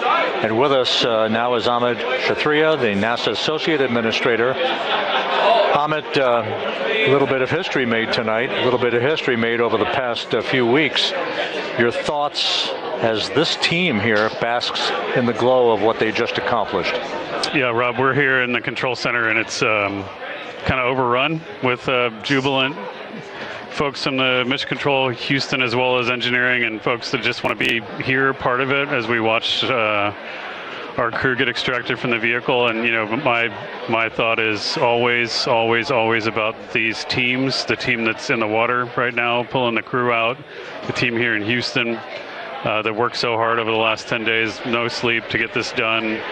We still have some work to do to get the crew to the med bay here on the ship. They all look great coming out, so hopefully that won't be too long. I think we saw the administrator on the boat too, giving his thanks to the Navy team on the Mirtha, which they're just an incredible group of sailors. I was able to visit with them a couple weeks ago. And then if you pull it all the way back to the workers and the folks that joined the rocket at Michoud, that made the heat shield tiles, that held together tonight, that stacked the vehicle in Florida, that integrated the vehicle in Denver, that fired the engines in Stennis, that fired the boosters in Promontory. I mean, this is the entire team, coming together and being tested by the environment that this machine went through. And they did it right. The work was good. They did it right. You've said in a number of briefings, of course, and in other forums that this is just the first step. The cadence has to step up, as the administrator has indicated. Now, it's a little early for the full report card on how Integrity did, but did this mission ultimately, from your eyes view, exceed expectations? It absolutely did. I mean, I was waiting to talk about this until we were in the water. And, I think we still have, again, work to do to bring it in and really kind of go through it bolt by bolt and see what we learned. But I mean, so far, given what we learned during the mission and given how we performed on ascent, on entry, I always think about energy in terms of the states that you worry about the most. And every time we put these machines through these incredibly energetic states, they came through. So I'm fairly confident that we made a big step tonight to get us on the path towards the surface. I think the path to the surface is open now. We do have to do all the work, and we'll make sure we talk about that as cleanly as we can. We learned a few things during the mission, but I have to tell you, this was an incredible test of an incredible machine. From an American psyche standpoint, the Empire State Building was lit up red, white, and blue tonight. Our coverage was seen on baseball stadiums around the major leagues. How captivating was this experience for the American people, for the world, in fact, as we returned to the moon? I have not been able to watch a lot of the coverage as we've progressed through the mission. I will tell you, just from my witness in Florida before launch, and then seeing the people's faces here, and then reading where I can about how things are going. I think this has been a gift to the world from NASA. NASA has given the world a gift, proving to folks all over the place, especially young people, and that to me is what this is really about. Young people, when they see what we can do when we work together, when we have teams that collaborate, that it doesn't matter how hard the problems are, we can solve them. I'm hopeful that Artemis 2, as folks witness what we were able to do with this incredible crew, this incredible team that we've birthed into the world, scientists and engineers and artists that have been inspired by this. And even if they don't come work in the program, which separately they should come work in the program, because Lord knows we need the help, but even if they don't want to come work in the program, hopefully they grow up to recognize they can do amazing things when they work together and contribute to society and be good citizens and really change the way, the challenges that are coming in the world are overcomable if we work together like this. And one final question. Flying to the moon, we did it. We've done it again this past week and a half or so. But the engineering that went behind the design of this mission and the precision, the pinpoint precision of this vehicle entering that entry corridor, it's almost mind-boggling. Yeah, it is incredible when you think about the energies involved and the uncertainties involved. That when we inserted the vehicle into orbit, it was 99.9 2% down the middle when we dropped the vehicle right on top of the fleet here. Our guys knew exactly where to go, but the guidance was perfect. And it's interesting. I've got this question a lot over the last few weeks about, we did this before 53 years ago, and that. I think, it is a reasonable thing to contemplate, like what's gone on since then. And what I'd tell you is, when we did Apollo, which, again, the more we learn about what they did, the more magical it seems what they were able to accomplish given the technology and the learnings that they had. But when we did Apollo, the architects of Apollo, Gilbert, Seaman, von Braun, Mueller, what they really, really wanted to do, as they were contemplating what it meant to expand our range of action to the lunar surface, what they wanted to do was learn how to live and work in space for a long time. They wanted to do that first before they were confident they could expand their range of action to the moon. Now, of course, the politics of the time and the mission at the time was different, and so they had to go straight to the moon and bring people home. And then after that, the program kind of lost its momentum. But after that, NASA kept moving along those paths, right? So we recognized during Apollo that reusability was going to be important. We spent a lot of money on those machines, and we spent a lot of money on these machines here, but we recognized that reusability was important, which is why we built a winged space plane called Space Shuttle, and then we used that reusable machine to build a space station. And we learned for 25 years how to live and work in space, and have been able to develop technologies that can enable exploration. So really, what I think is now, 53 years later, we're at the point where the architects of Apollo would have been pleased that we're now ready to actually go back to the moon and go back to stay, because we've learned all the things we needed to learn. There's a lot of people pleased here tonight, and we really thank you for joining us, Amit. Amit Kshatriya, NASA's Associate Administrator, as we begin to hoist the crew onto the helicopters to head back to the recovery ship. Thank you very much. Thank you, congratulations, Amit.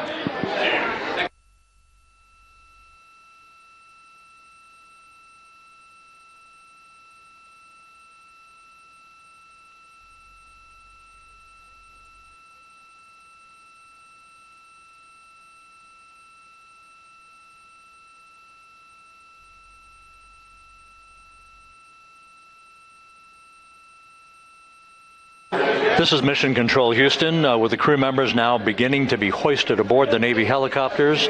Let's go to Megan Cruz aboard the USS John P. Murtha, who will take it from here.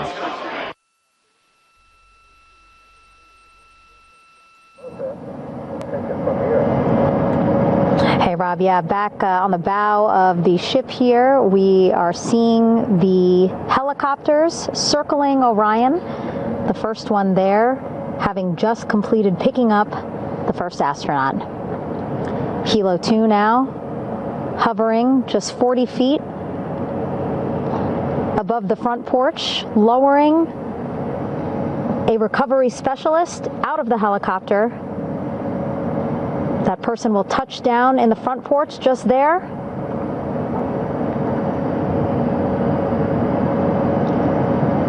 The crew members already outfitted with a harness that will allow them to quickly attach to the hoisting device.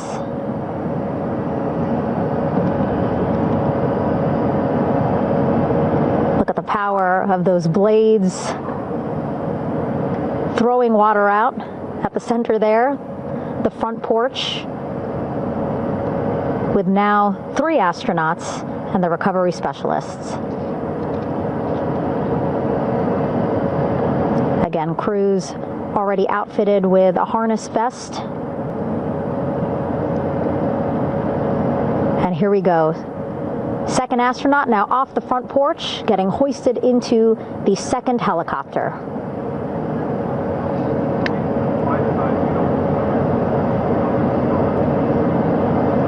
That helicopter will now hover just a distance away to give room for the first helicopter to come back and pick up the third astronaut.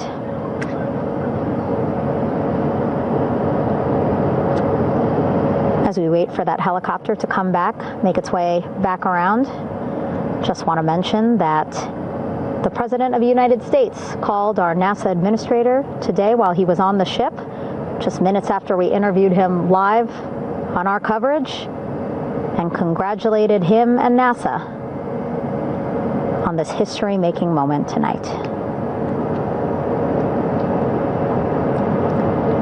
Helicopter 1 again hovering 40 feet over the front porch. We will soon see another recovery specialist getting lowered onto the front porch. Wow, imagine sitting on that front porch, the wind, the water. But again, the recovery team determined that a helicopter flight back to the ship here would be safer, faster, and more comfortable for our crew who just completed a 10-day mission around the moon. Third astronaut in the air, getting hoisted quickly back into the first helicopter now.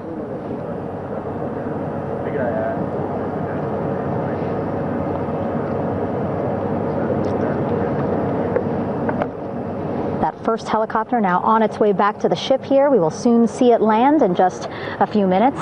Again, all this action happening just 3,000 yards away from us, so a very quick flight back to the flight deck. And now the only person left on the front porch, Commander Reed Wiseman. That second helicopter now making its way back over to the front porch. Here it comes.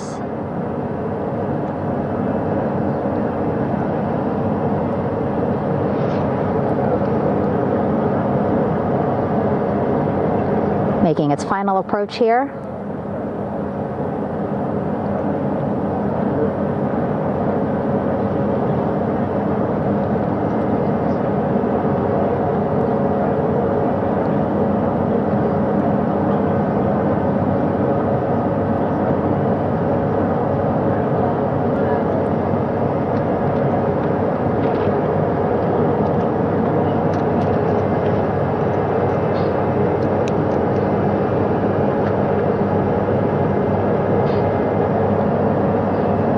Last astronaut, Commander Reed Wiseman,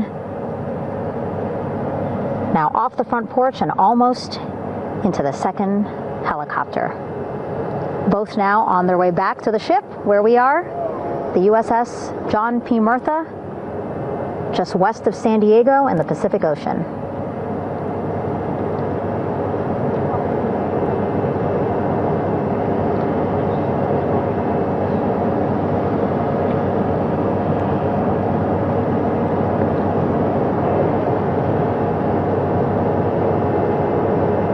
Exciting to see our 4 crew members minutes away from landing on the flight deck here on the recovery ship.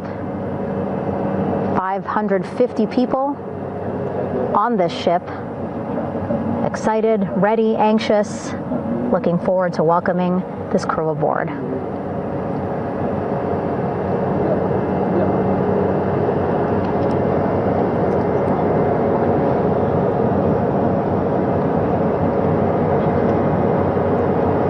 Watching them now with our own eyes. Close to the ship here. Hearing them begin to hover on the flight deck, which is just across from us, here on the bow.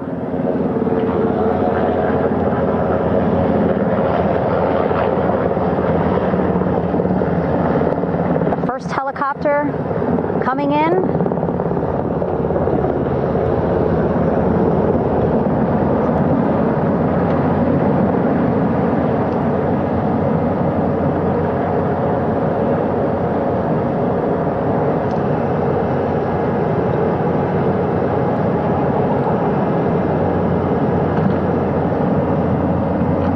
Wheels down. Wheels down of the first helicopter carrying 2 of our Artemis II crew. Pilot Victor Glover and mission specialist Christina Cook.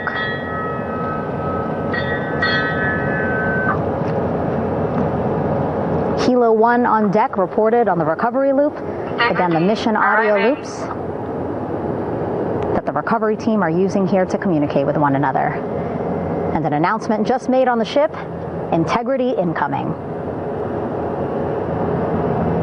2 more helicopters on their way to the flight deck, one carrying the crew, the other, one of our imagery helicopters, Again, kudos to our imagery and aerial teams for giving us these beautiful views of history in the making.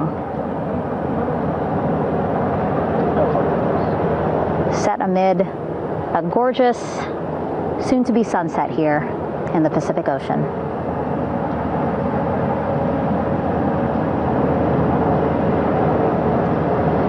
The second helicopter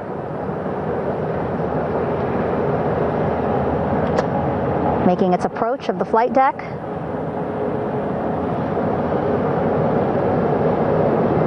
Plenty of people here on the bow with their cell phones out, filming this moment.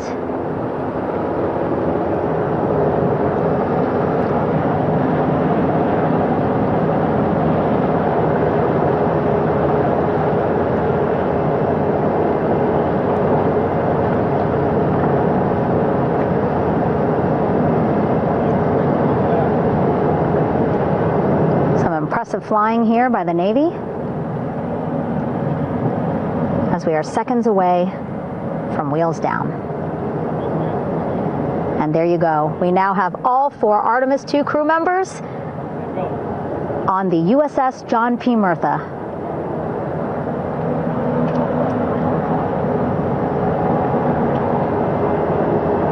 I'm sure they're happy to be out of the water and on this recovery ship with, again, 550 people on board, ready to welcome them home. But first, as we've been saying throughout the broadcast, just making sure the crew feel good. We reported that they were feeling good when they were in Orion, but those were just initial, quick, verbal assessments of how they're feeling. Their destination tonight, the medical bay here on the ship, right after we power down the helicopters here.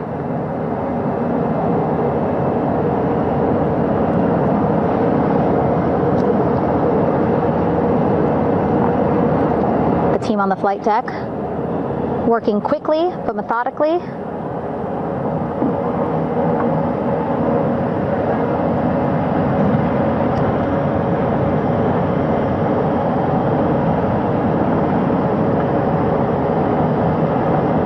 Waiting for just one more helicopter to touch down.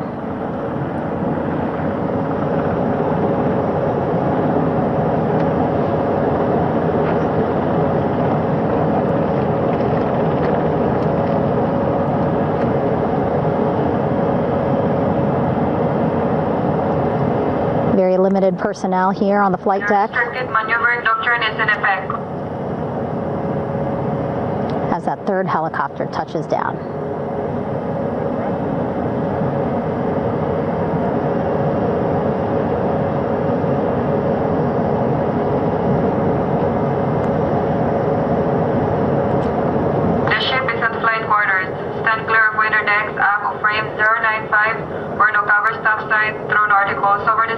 Hold all trash and garbage on station. Flight quarters. While just a few folks on the flight deck itself, there are plenty more on some upper decks. We've seen some of our views. A very packed crowd overhead. Announcements being made over the ship's loudspeaker system, reminding folks to stay clear of operational areas like the flight deck, so that teams can work quickly to get the crew off of the helicopters and into the medical bay.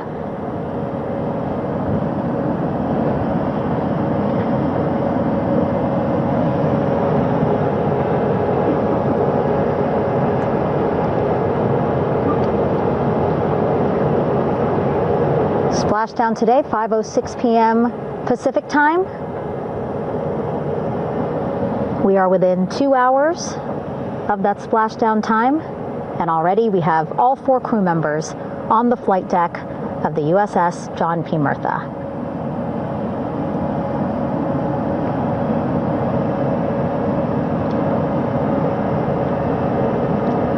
Again, crew waiting before getting out for the helicopters to completely shut down.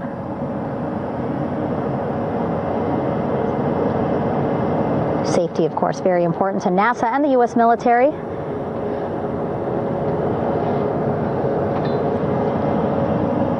So we'll wait just a couple of minutes here before we start seeing crew members walk off the helicopters one by one.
All right, and now here we see pilot Victor Glover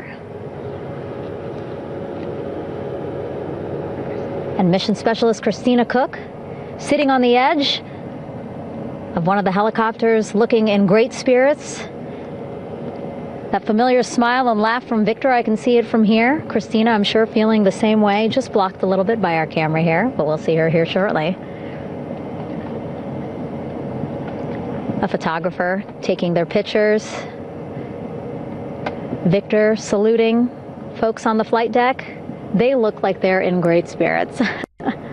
Happy to be home, I'm sure.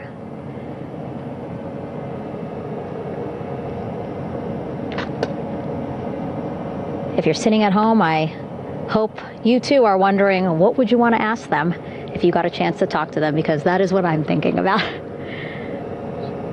Getting the opportunity to talk to or ask questions of these 4 astronauts who just made history as the first crew to return to the moon since 1972.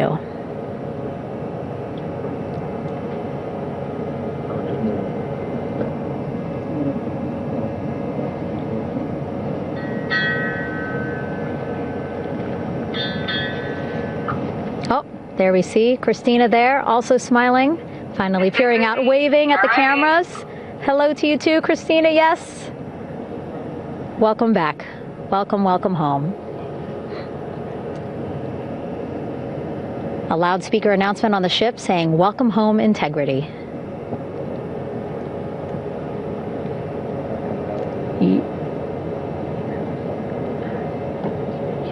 Victor in great spirits. I can't see who he's talking to, but I kind of think that he might be talking to his other 2 crew members. Shouting from across the flight deck, congratulations to one another.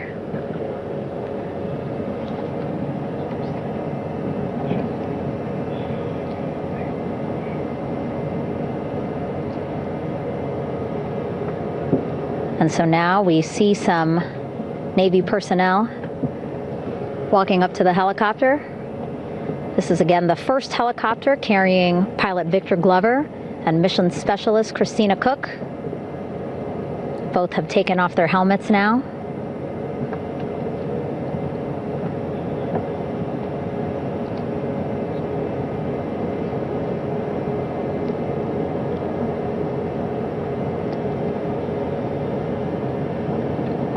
Some pictures, video to catalog this historic moment. A beautiful sunset just behind them here in the Pacific Ocean. Golden hour. These pictures will be beautiful.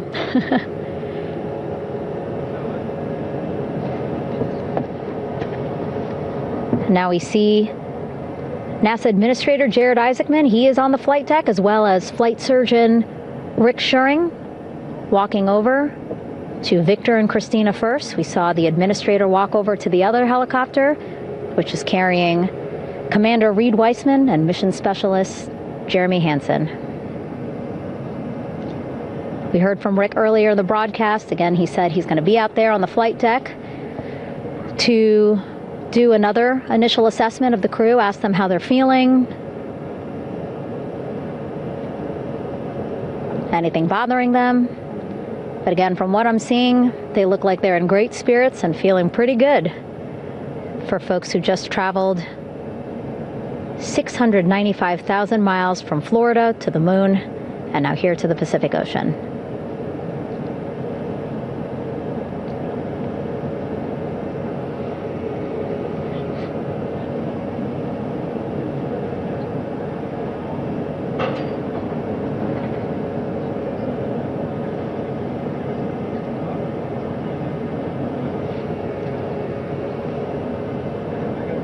We're now seeing NASA Administrator Jared Isaacman walking across the flight deck. He had been talking to Reed and Jeremy, now approaching Victor and Christina. A hug from Victor, a hug from Christina. What a moment that we're getting to experience together.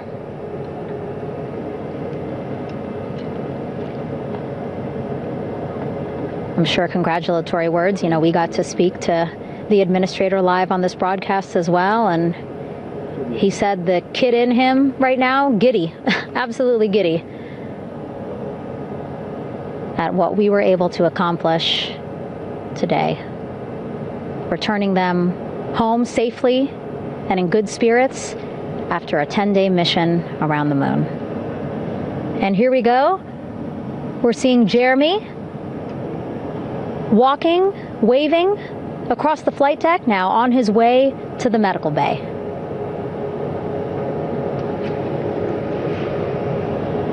It's a short walk, less than a minute. Again, that's why the recovery team decided to use helicopters to get them on the flight deck for that short walk to medical bay. And now on the flight deck, we see the chief of the astronaut office, Scott Tingle. Rick Schuring switching places. He's going over to the other helicopter. Big hugs from Victor, Christina to Scott. Again, a gorgeous sunset setting the stage for this recovery tonight.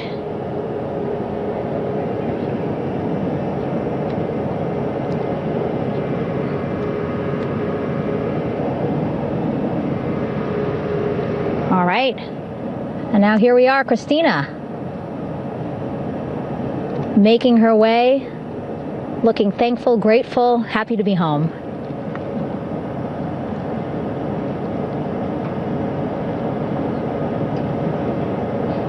You can see she's looking up. Again, lots of people, just a few levels up off the flight deck, welcoming her home.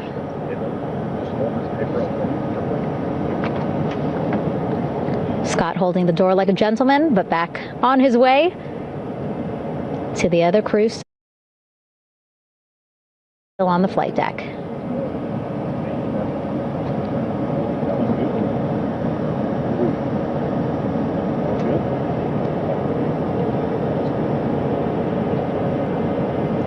So still on the flight deck, Victor Glover and Reed Weissman.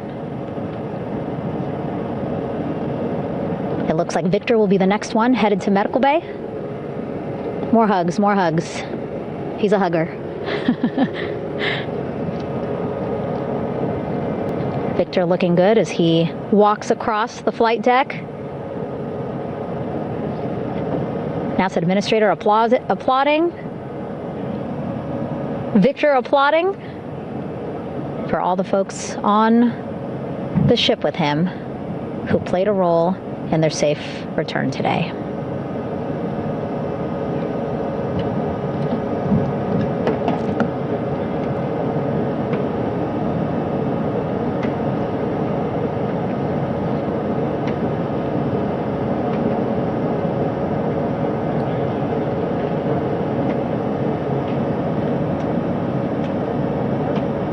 And finally, just one Artemis II crew member left on the flight deck, Commander Reed Weissman.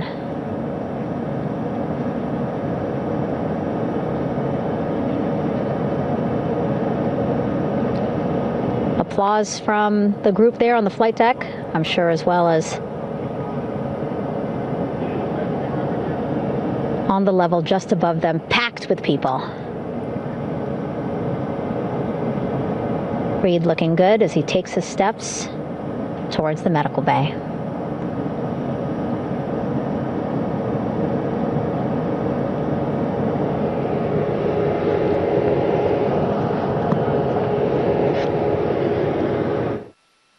See our 4 Artemis II crew members back on the ship. Again, now they will head into medical bay, where they will be assessed by flight surgeons from both NASA as well as the Canadian Space Agency. A more in-depth assessment. When they get to medical bay, they will each have their own nurse. They will be helped out of their suits. And then again, we'll check to see that they're feeling good. Make sure it's not just adrenaline, but that they are feeling good from their long journey back from the moon. Beautiful shot of that sunset, illuminating our flight deck.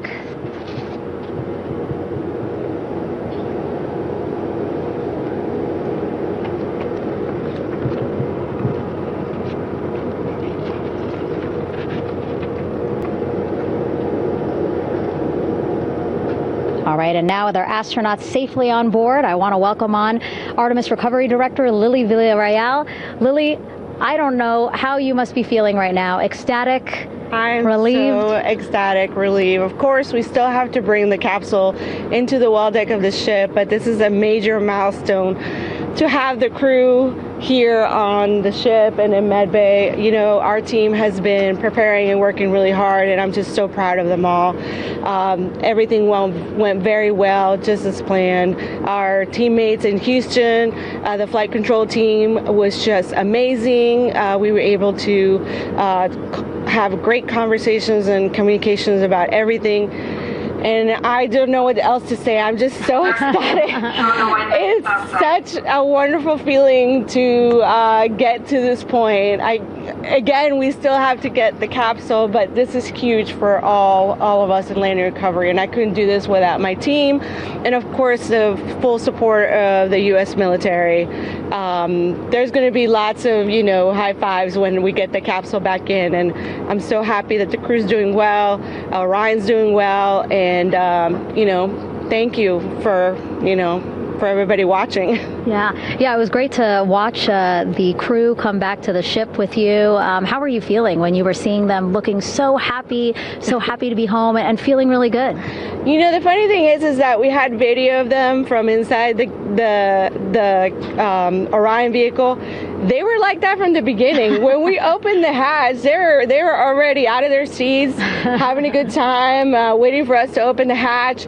And they opened the hatch, and of course we did the first medical assessment. Everybody was doing very well, and they were just having such a great time with the medical team that was inside the capsule. I think they were all taking selfies with the phones that they have, probably talking about what they saw, and it was just smiles all around. They were having such a great time. And then we put them on the front porch when we were ready to put them on the front porch, and again you could see they were just so ecstatic to be home and talk talking to everybody.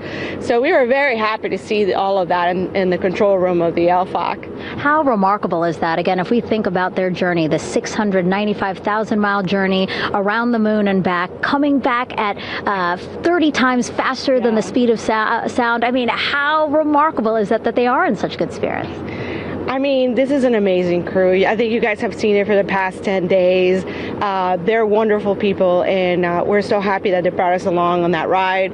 And I can't wait to see all the additional videos and pictures that they have that, we'll get a hold of now that they're back on the ground. And I can't wait to hear how, a little more than what we saw on the press briefings from the crew about what they saw. It's just fantastic. Some of my favorite people during this 10 days was the science team and how excited they were. And so this is exactly how we feel in the landing recovery team when the science team went, oh my goodness, when they heard all the discussions about the moon. This is exactly how we feel now in the landing recovery team. We're so ecstatic. Yeah. Again, we have to recover the capsule. I want to make sure we don't forget about Orion. Lily's all about business. She's thinking about what's next. But yeah, speaking of these 10 days, I mean, we have been along for the journey with them, live with them 24/7 for 10 days, and just really seeing the engagement that we've gotten from around the world. What do you hope people take away from this mission? I think that's fantastic. So, my story was that I went to the Kennedy Space Center. I was born in Colombia. I was 10 years old when we moved to the United States, but when I was 7, my family took me to the visitor center, and that's when I learned about Apollo. And we went to the moon, and I learned about astronauts, and that story was what really fueled me to want to do STEM and want to be an astronaut. And I think that this Artemis program is going to do exactly what, what girls, my age back then is 7, young people right now, girls and even like young men, obviously. But we want to empower people to know that you can do this, right? If you want to come and work for NASA, if I did it, they can do it. And Artemis program is just going to inspire everybody. And I'm so happy about that. Yeah. Like Apollo inspired me. Thank you so much, Lily. Really appreciate you being here. As you said, still a lot of work to do. 5 to 6 more hours to recover Orion that's still out in the water. So I'll let you get back to it. But you had beautiful words to say again. We hope that this inspires people. We hope that you come and join us at NASA and accomplish great things with us in the future. Back to you, Rob. Thank you, Megan, and safe sailing out there in the Pacific. Here in Mission Control, it is now all quiet. The team of flight controllers and all their support personnel have left the room to enjoy the aftermath of a textbook touchdown by Integrity that splashed down in the Pacific right on target to complete this historic flyby of the moon, the Artemis II mission. With that, we'll wrap up our coverage for the night and point you to a post-splashdown news conference in 15 minutes at 9:35 p.m. Central Time, 10:35 p.m. Eastern Time, where managers will discuss the return of the Integrity spacecraft and the completion of the Artemis II mission. With that, we'll wrap up our coverage for this evening and historic mission in the history books. This is Mission Control Houston.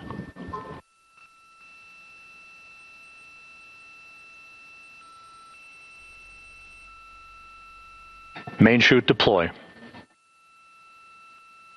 And we have 3 good main chutes. Window. Houston Integrity, splashdown, sending post-landing command now.